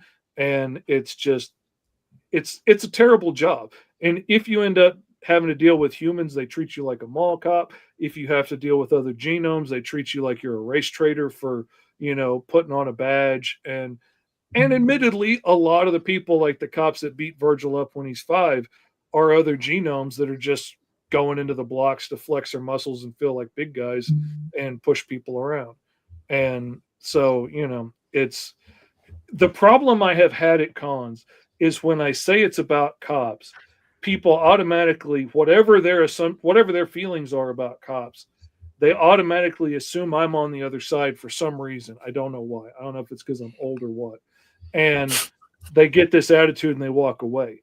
And whatever your feelings are about cops, this book is not that. I have been abused by cops. I have nearly been killed by cops because I said yes, sir, to the wrong guy at the wrong time. I also have had cops and sheriff's officers and stuff that I dearly love that are like brothers to me. And I've listened to them tell stories about their day at work that made my blood curdle. This is about how complicated it is for these guys, that it's illegal to be who they are. When society hates you, how much the deck is stacked against you, how many hoops you're willing to jump through to try and make a better life for yourself, and how you can get up every day and try and do the right thing and still be looked at as a monster and a villain. And sometimes you can't win for losing. And that's what this story is about how hard it is for these guys. And hopefully somebody can read this story and see how hard Virgil is working, that he doesn't even have an apartment because he doesn't have family or anything. He's living in a maintenance closet with the mops and stuff just because he's made a little bed in here for himself. And he still gets up and, brushes his teeth and he gets ready for work. And even though the gangs are attacking him and trying to stop him from getting out, and everybody packed in his block hates him, he's still going to try and make it in, even though the human guards want to kick him out because he can't fit the belt around his waist.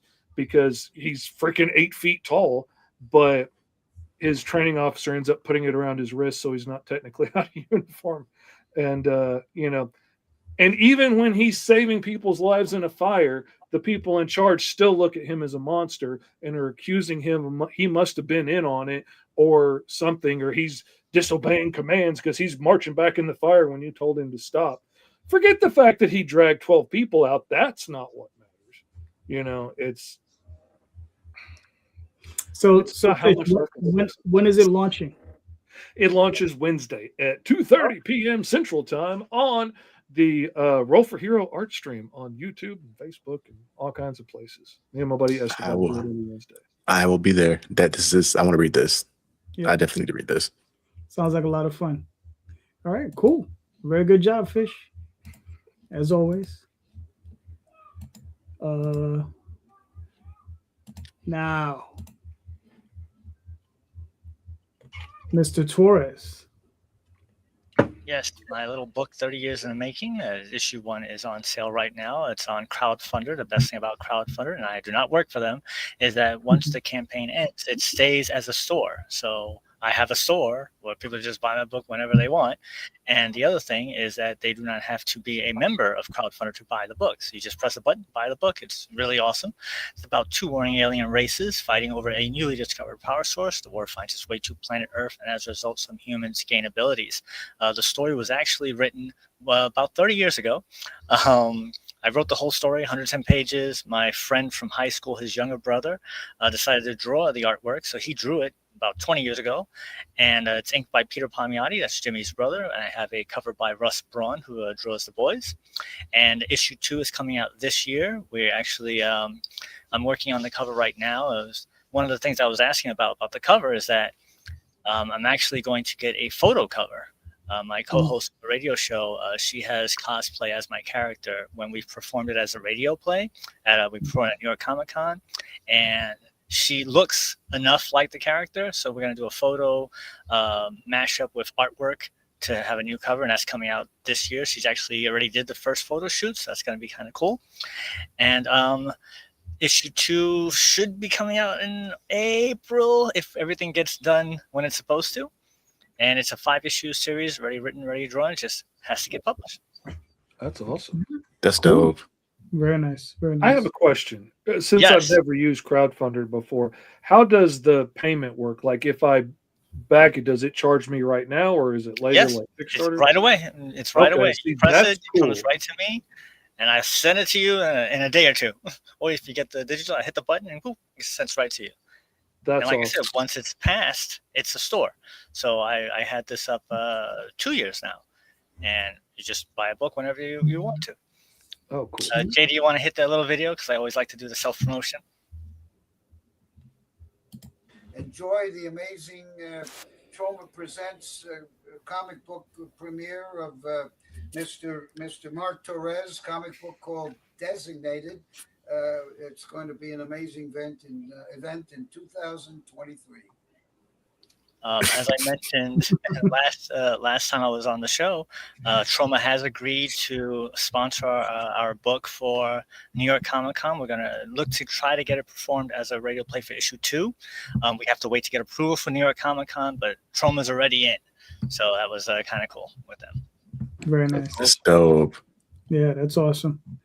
All right, cool. So you said when's issue 2?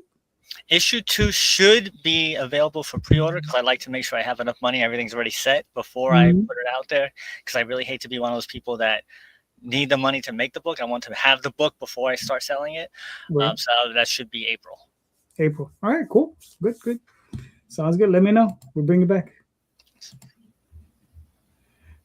Except it won't be Super Bowl this time. That's Sure.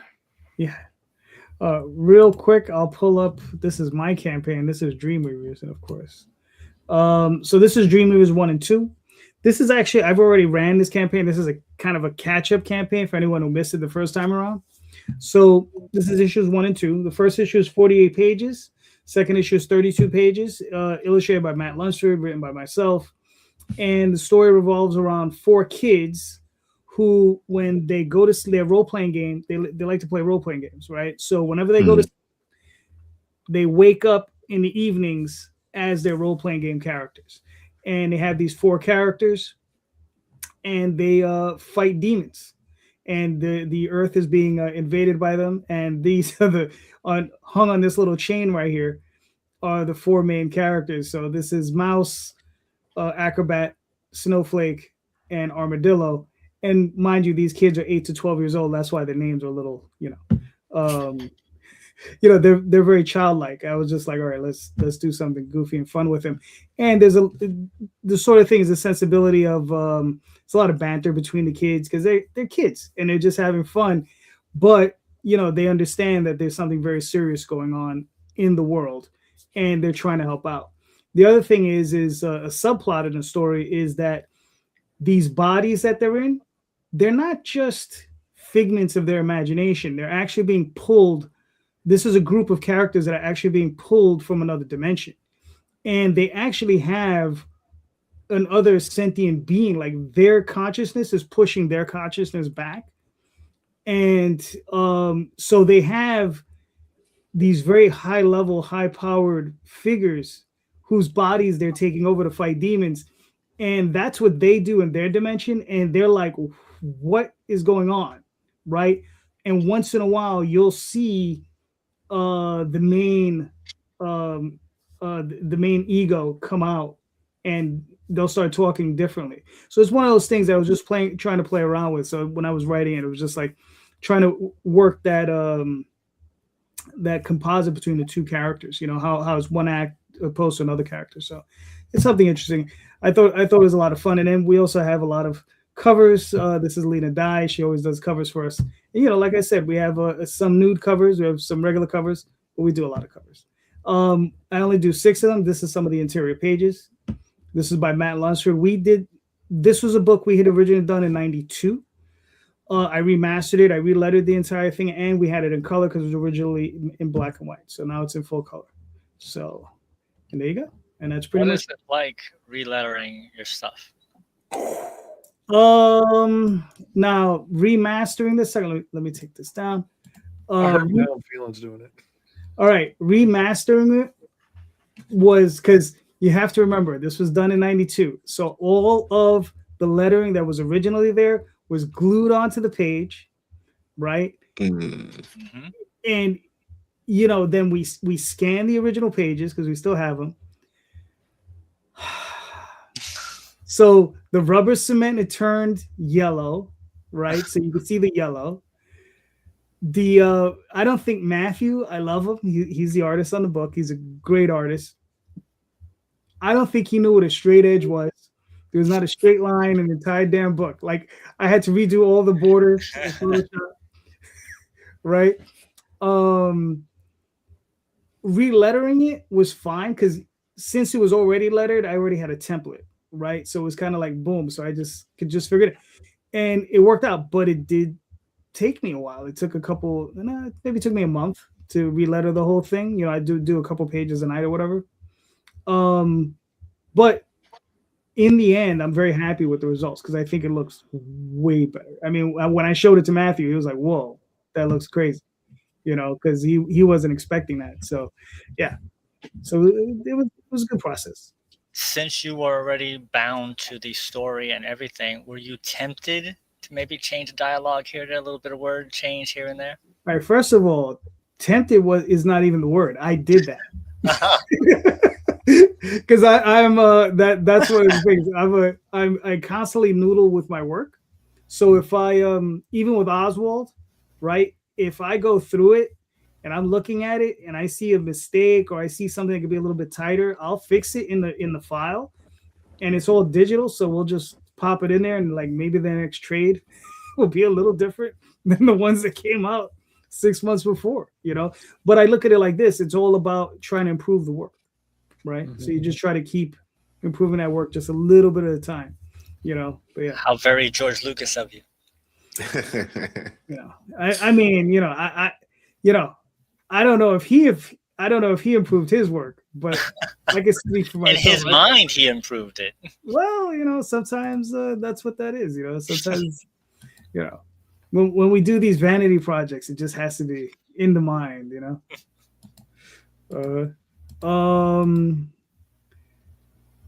What is it? So who was next? Was it me? I think it was me. Yeah, that's it. It's up to you. Bring us All home. right. All right. So here's a question for you guys. Mhm. Why did you choose indie comics over another medium? I know. So it was a bucket list thing for me. I think 3 years ago, I sat down and legit thought about all the different creative avenues that I was passionate about, and I felt like I could develop a solid skill set of doing. One was the YouTube thing, because again, I grew up a YouTube baby like this. I would watch more YouTube than I did shows at a certain point. I just enjoy the medium and the video essays, all that good stuff. So like I got into that first and fell in love with like writing video essays initially and all that good stuff that came with that. I was also a big comic fan and then was reading and still collecting at that point in time. But I didn't know like the whole concept of making a comic book seemed very like a distant goal. Like I just didn't have the ability to do so until I met my good friend Ethan Murphy, who had been doing it for a while, and he was able to teach me a lot about how to communicate with certain artists, how to reach out, where to find them, different things like that. And he could have provided me all of the artists, the letterers, whatever I needed for the book, because he just had the connections.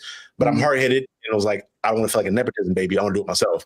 I think the one thing I did take from it, he provided me with a letterer and a colorist because I was being very indecisive. And he recommended to me, I fell in love with immediately when I saw their work.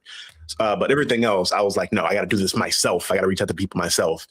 But I went with the medium because comics as a whole, and then I think it started with like the animated series stuff from like DC, but the comics as a whole was something that really influenced me and how I saw the world in regard, especially when it comes to like representation of, again, me being a Black man. At that point, I didn't see too many people that looked like me in stories being told at that point. So when I did see it, it meant a lot for me to see that. So as the older I got, I'm like, okay, I want to tell stories that are representative of my journey and all. It's kind of like a love letter in a way to the medium that helped create me and build me up to be who I am now. So it was going to happen one way or the other. I was going to be broke, rich, whatever it may be. These comics was getting made. All right, cool. Mr. Fish. I've always loved the medium. I was screwed when the first episode of Scooby and Scrappy Doo came out, and they had to save a comic book creator from his creation come to life. And when I saw that you could have an actual office and it could be your day job to get paid to draw comic books, I was done for. I was a lost cause. But also, like, I'm a storyteller at heart. That's what I love most. And comics lets me tell stories and draw, which I happen to be decent at, and I can do it all. And it's the easiest thing for me to do because I can do it all myself. I actually like really love sculpture, and I used to be a pretty talented sculptor, but like I spent 15 years in a wheelchair, and most of that time I couldn't walk, talk, or see most of the time because of my really severe neurological disorder. And I'm doing great now comparatively, but when I started getting a little bit control back over my body and realized I might be able to start doing some work, I was really torn between like, do I start a YouTube channel doing sculpture and sculpt superheroes and whatever the latest movie is, and hope I get big enough, quick enough to either get monetized or start taking commissions and make money that way, or do I take a shot in the dark and start trying to do indie comics, which is what I always wanted to do anyway. And I had to build a freelance career over from scratch again. So when it came down to it, comic book pages store flat and sculpture takes up a lot of room. So that was a deciding factor in why I threw my hat in the ring for comics again. And this time it worked. But the whole world's different now than the last time I tried. And you're not stuck to who's in your hometown to work with. I wasn't stuck trying to use the local newspaper printer to print comics, and they would only do it if it was 5,000 print run. And so, now I can work with people around the world. I could get hired by people around the world to work on their projects. And there's Kickstarters where everybody can come along and help fund it and get it done. It's not just one rich guy paying somebody to do it. And now it was easy. I started sharing my stuff on social media, and next thing you know is my full-time job. Now I pay the mortgage and credit card bills and stuff drawing muscle men in their underwear beating each other up, which is, pretty fun stuff. It's better than digging a ditch. This is true. This is true. All right, cool. Mark, what are your thoughts? Always wanted to be in comics ever since I was a kid. The Amazing Spider-Man TV show, the old one, I used to watch it growing up. I was like, I want to do that. And as a kid, I did not know that the artist and the writer were two different people. I thought that was the one who did everything. As I got older, I learned that. I went to a comic book school in Manhattan. It was at the New York Academy of Comic Book Arts and Fantasy Illustration. And that's where I had your realization, Mr. Calderon, that I can't draw, seeing everybody else's, but I can write.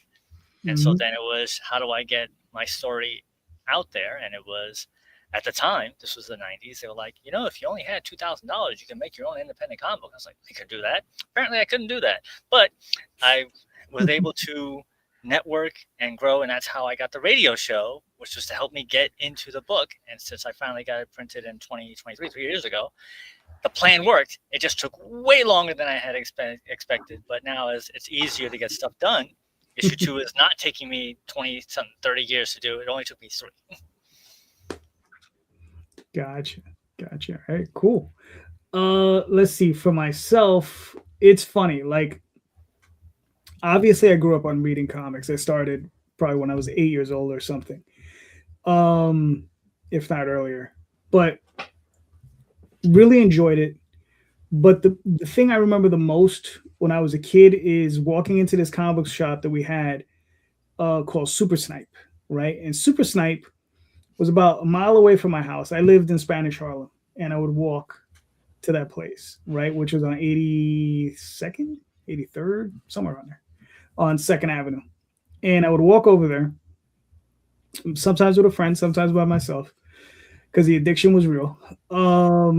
So it was the first time I saw my first indie comic, right? Because I was already collecting Daredevil, I was collecting X-Men, I was collecting the Avengers, I was doing all that stuff, right?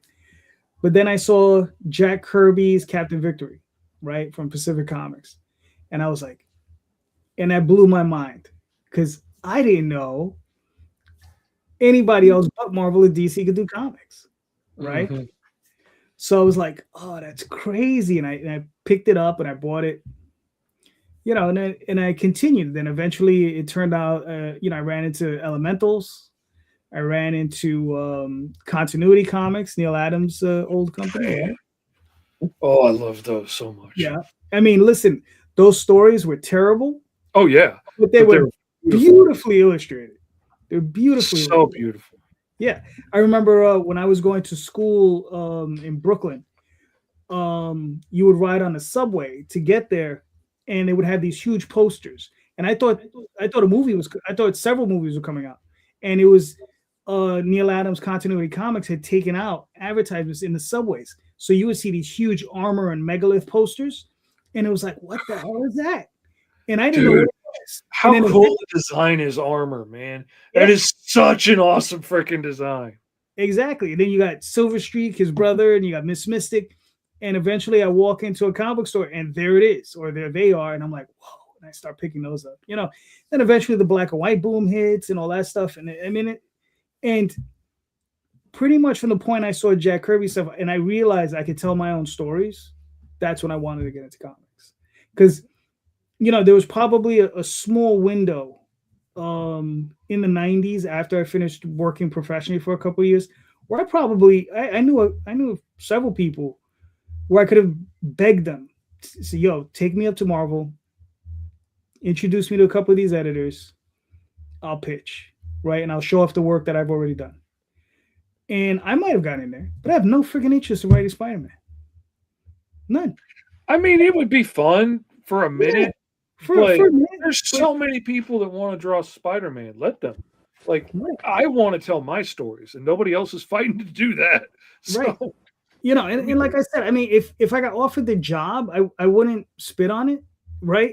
but I don't know if I'd be like, all right, well, let's talk, right? And then we would go from there because, Tenchi Muyo, which was one of the projects I worked on back in the 90s, I didn't know what that was when they presented it to me. They were like, here you go. and they handed me a bunch of VHS tapes, and I watched them. I binge watched them in 2 days, and boom, and I wrote a 6-issue limited series for it, right? But that was that, you know. But I think I was more enamored with that because I didn't know what it was, right? It was something like totally new. It was like a brand new frontier for me. It was just like, boom, there it is, and just to show everyone.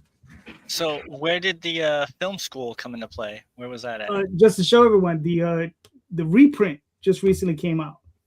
So That's sick. the stuff I did back in the 90s, a group of guys got together. They did a Kickstarter. It was helped out by myself and the artist Matthew. And yo, man, I mean, it came out really, really nice. You know? So it was really cool. But yeah. So where did where did the film school fit into this story? That came later. That came later. Film school was I was in my early 30s, and I was working a day job, and I was like, you know, I don't know about this day job thing. So I took 2 years off, and during those 2 years, I went to film school and I did a bunch of other stuff. But yeah, that was a lot of fun. I would have loved to work in films too, and YouTube has been awesome for that, to be able to make films and stuff and make short films, and that it's my storytelling and sculpting and prop making and all the other things that I like to do. But when it comes down to it, like, you have to get other people involved, you have to schedule it with people, you have to find people that can actually act and people that are willing to help with lighting and, you know, cameras and all that stuff, and it just becomes a bigger process than, for me, I can just sit down in a room and knock out a story. And so that's a much easier way to go. I only have to bother myself. I don't have to orchestrate everybody else getting together to do it. So yeah, I mean, that's the one thing with film, is that when I got involved in it, I didn't realize how many people it takes just to make a 10-minute thing. You know, I was like, there was me, I got a light guy, a sound guy, not even to mention all the actors, you know. And I called every friend I had, a mutual friend of ours, David Cules. He was in one of my short films, right? And I mean, and I want to see it. I got it somewhere. Yeah, I could pull it up sometime. But it's one of these things where it's like you have so many people that are involved, right? You got second unit, first unit. You know, then when you have to sit down and edit the damn thing, there's never been a bigger time sink in my life than editing. I would sit down at noon and I'd be like, all right, I'm going to edit for a few hours and go have dinner. Midnight rolls around and I'm still, you don't even realize. You're just sitting there, clip, clip, clip, clip, clip, clip, clip, clip, you know? But it was a lot of fun though. I mean, I did have a lot of fun doing it though. You know, that's the only thing, but it's just, and it's expensive because even if you're not paying the artists, I mean, the actors, some of them will comp you, you know, especially if you're a film student, they'll comp you the time or whatever, but you still have to feed them. You have to clothe them. You have to build a set. You have to build a set and you have to buy all the stuff to build a set, you know, and all that. I think I spent $1,000 on a 10-minute movie. Or $1,500 on a 10-minute movie, you know, and I mean, I don't even remember what I bought, but I don't remember it being much, but I spent like $1,500. Oh man, I blew $200 on a fun little short film with my kids I was making when they were little, and I was working on some props at one point, and I remember yelling at my son, and they were like 4 or 5 or something at the time. I had built them jumpsuits to be space rangers. I'd made freaking a prop of the spaceship for them to be in with the joystick and stuff so I could green screen behind them and have the 3D ships flying by. And I was doing all this stuff and I was working really hard on this stuff. And I remember yelling at my son because I was working on a prop and he was bugging me, you know, asking me a question about some silly thing kids ask. And I remember thinking, okay, wait a minute, this isn't fun anymore. I just yelled at my kid. So I was like, I'm going to put this away for a week or two. Ended up being like 2 months. And then I'm like, okay, let's go back to little shits didn't fit in their costumes anymore. They grew. And I was like, I'm done. I don't wait until they grow up more. And you know, now they have kids. Yeah, I was the way it would work is they would set us up in teams in film school, right? So there would be like 5 of us, and then we would round robin each other's projects, right? So one guy would be the camera guy one day, and then the other guy would be a director, and then so on and so forth. But there was this one guy, he was hilarious. He was an older guy. He was probably my age now when I was back then, like in my early 30s. He's probably my age now. He was in his mid to late 50s. So he was a professional photographer, right? So he knew how to handle a camera. But I remember one morning I was his camera guy for that day, and I called him up and I said, "Yo, man, where are we meeting?" And he says, "We're gonna meet here." He says, "I'm here with the girls, right? And we're picking out bras and panties for the shot." He's like, "I love my job." Yeah, his name was Hal. He was an awesome dude. I haven't heard from that dude in forever. I hope he's doing all right. He was a cool dude. It's funny as all hell. All right, Mark, you got one last question or a softball? Mark? Oh, there he is. Softball question. I always like this one. Is it better to have people buy your book or read your book? I always love that one. Softball.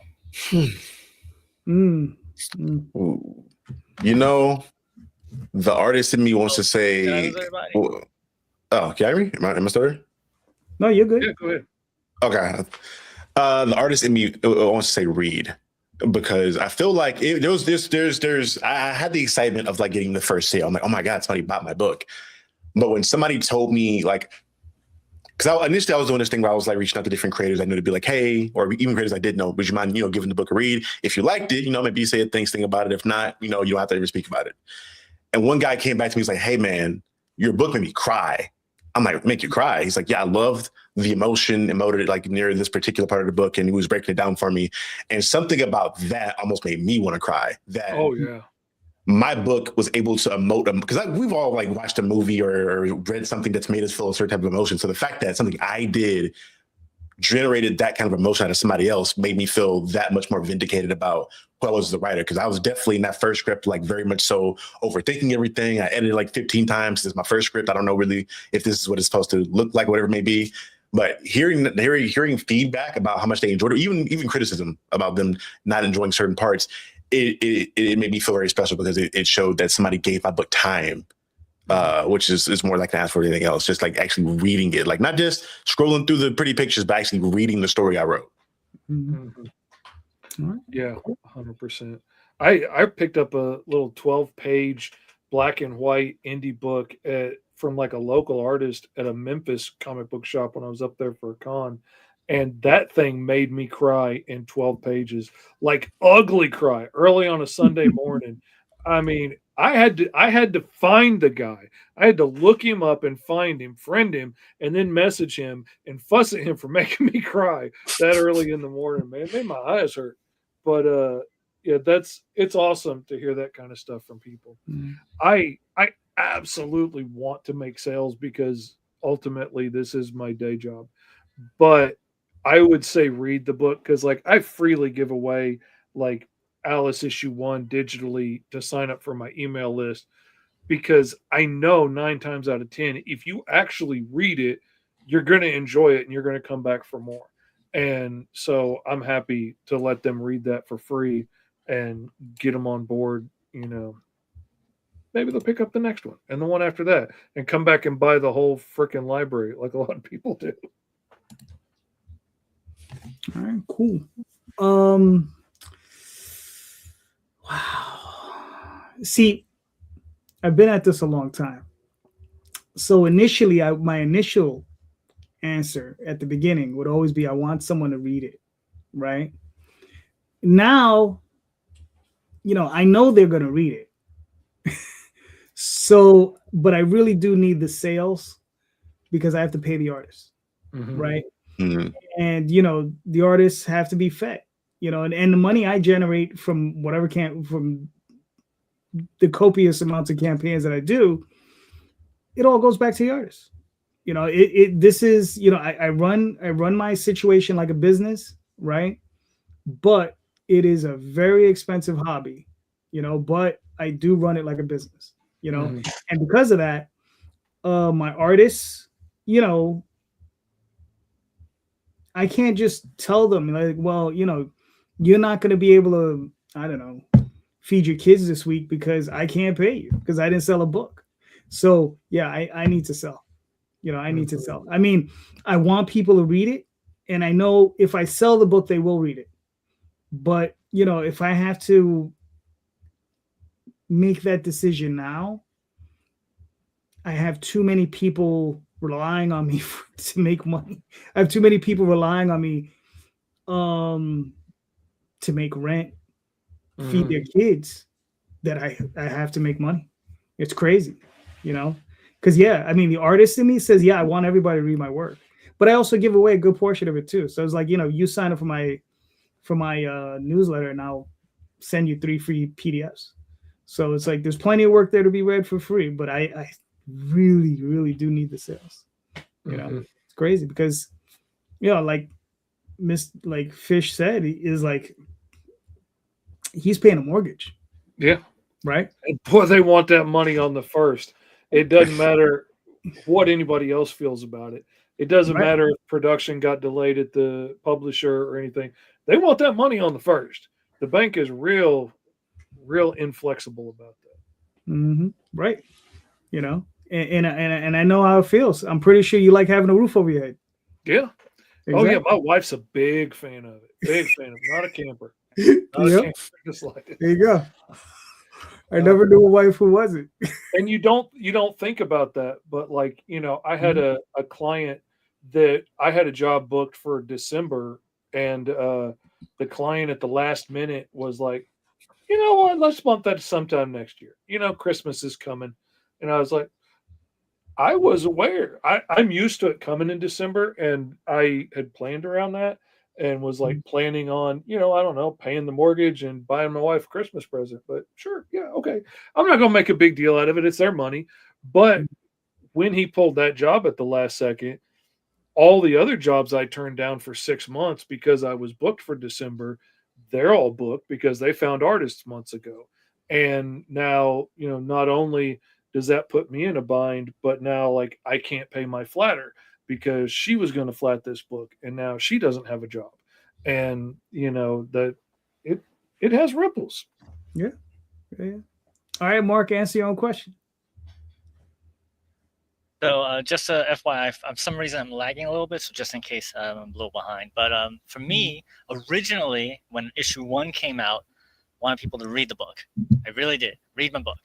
Now, because I want to get the rest of the issues out, you got to buy my book. Yeah, you're in our boat. Well, welcome to the USS Indy. All right, I want to answer this question, if you guys don't mind, real quick. Action Pack asks, do you think it's better for indie comics writers to focus on single characters or multiple characters / teams? So what do you guys think? I am still very green to this, but one thing I've done is, again, continuing to read as many comics as possible to see what I can take from different writers and what works. And certain people are just really skilled at packing a lot of stuff into 1 or 2 issues. I am a huge fan of Doug Wagner, who's doing he's doing a lot of horror stuff with Image right now. I think he has another book coming out like next month. He normally does 5-issue series. Like most of his stuff that he's done with Image and he's built an entire mini serial killer universe, 5 issues a piece, and they're all amazing. And I'm like enthralled with your ability to work on so many characters in a series, but only be 5 issues. And in my mind, like it flows well. Some people have that special talent because again, to develop multiple characters in that short, or even in a short amount of time, or even if you want to do it long, just developing multiple characters in general and making them all be actual people and not feel like a plot device or just something that's just there to look pretty, it's difficult.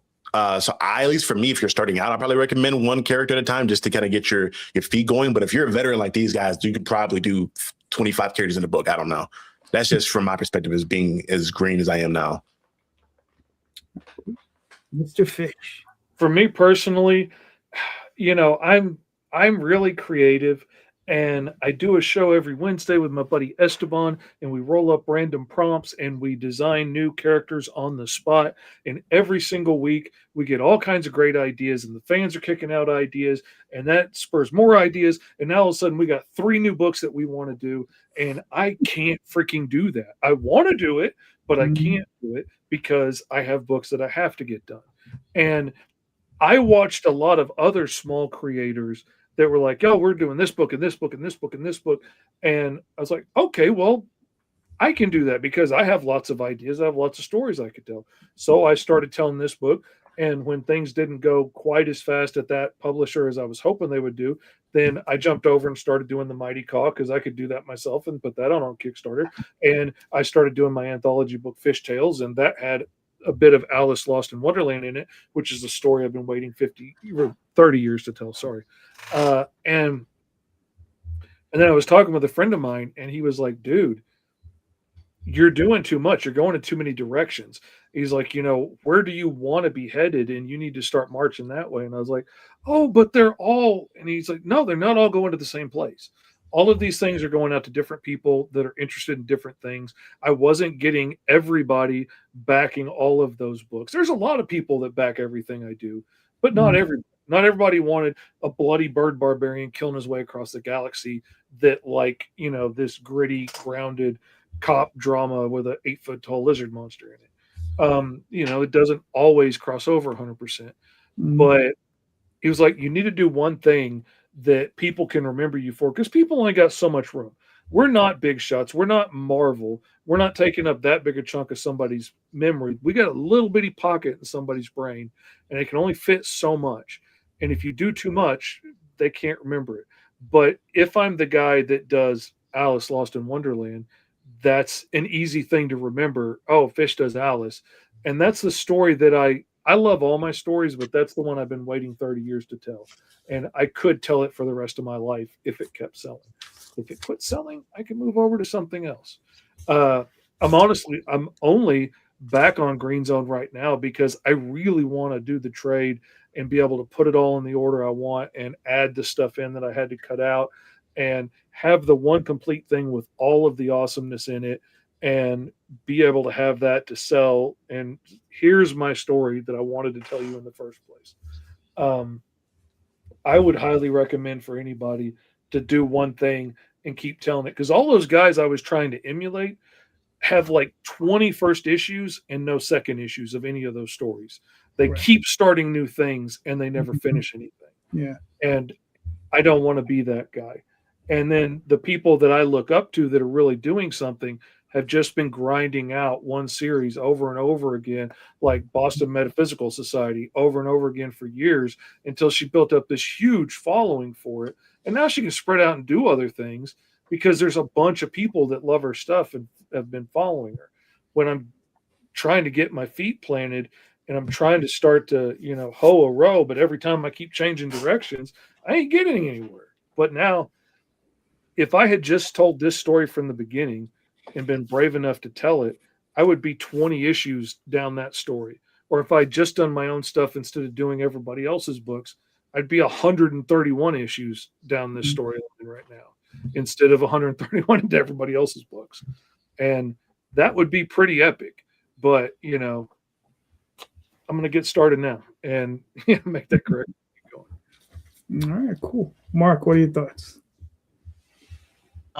It depends on what he means by better. Better for the creator or better for the audience? I think you should just focus on the strengths. So if you're good at writing single characters, write a single character. If you're good at writing an ensemble, write an ensemble. I will throw this to the Superman movie. James Gunn, in my opinion, can't write a single hero story. He has to write an ensemble cast, and that's what he did. Play to your strengths. It makes it better. If it's better for you, that's what I think you guys should do. All right, cool. For myself, I would always tell someone it depends how many voices you have in your head, right? The more voices you have in your head, the more characters you want to have on the paper. Okay, to release those voices, you got to get those demons out somehow. Coming from a role-playing game background, that's why I did something like Tall Tales, where I have like 7 lead characters and like, a dozen and a half background characters, right? And they're constantly interchanging and it's moving around. And like 4 or 5 plots moving at the same time. But it had to do with the fact that I was accustomed. This is how we played role-playing games back in the day. It was crazy. It was like there were 6 or 7 of us, and we would just come up with these convoluted, insane plots, and it was just constantly grinding these characters, right? So for me, that was like normal, right? And as far as like, single characters, right? I have the Oswald Chronicles, technically a single character, but that one was always more difficult because I was so used to grinding out, bigger stories with more characters. So that's why, like something like Dreamweavers, I have the main set of kids, I have their alternate reality counterparts, and then all the background stories that go along with them. So it ends up being very, very much larger than I initially wanted. So yeah. So I would just that's going to your strengths. That's going to what's easier for you to write. Like I love the interpersonal conflict and connections and interactions and jokes and stuff of having people that can play off of each other and different personalities. Yeah. All right, cool. Gentlemen, this has been awesome. We made it to hour 2. This was great. Thank you so much for being here. Let's start with Charlie. Charlie, where can we find you and your work, sir? Yeah, as far as the just what I generally do is CapDiesel24 at everything, YouTube, Instagram, TikTok, whatever it may be.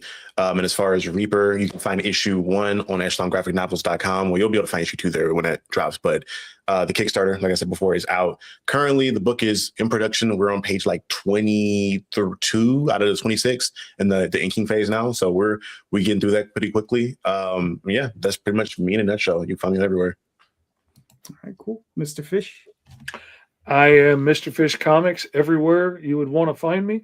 And go MrFish.com. The short link will take you directly to my new project that I'm working on, whatever that is. So right now, that's the pre-launch page for Green Zone, which goes live Wednesday on my show, Roll for Hero, with the number 4 in the middle. Check it out. It's a lot of fun. We're going to be designing up new characters for Green Zone. All right, cool. Mark. So you go to www.itcamefromtheradio.com. We are broadcasting every Sunday on WGBB, Long Island's oldest radio station.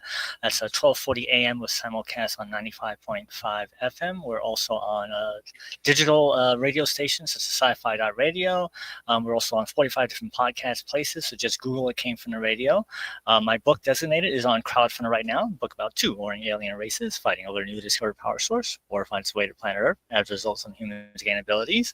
And also want to mention that on this Wednesday at the East Middle Public Library in East Middle, New York, Long Island, we're going to have our 101st live show with an independent actor and author, and we will be giving away free tickets to the Long Island Convention of Horror, as well as raffling off a copy of their book. So for more information, go to www.eastmiddle.info, but just Google It Came From the Radio. You'll be able to find us.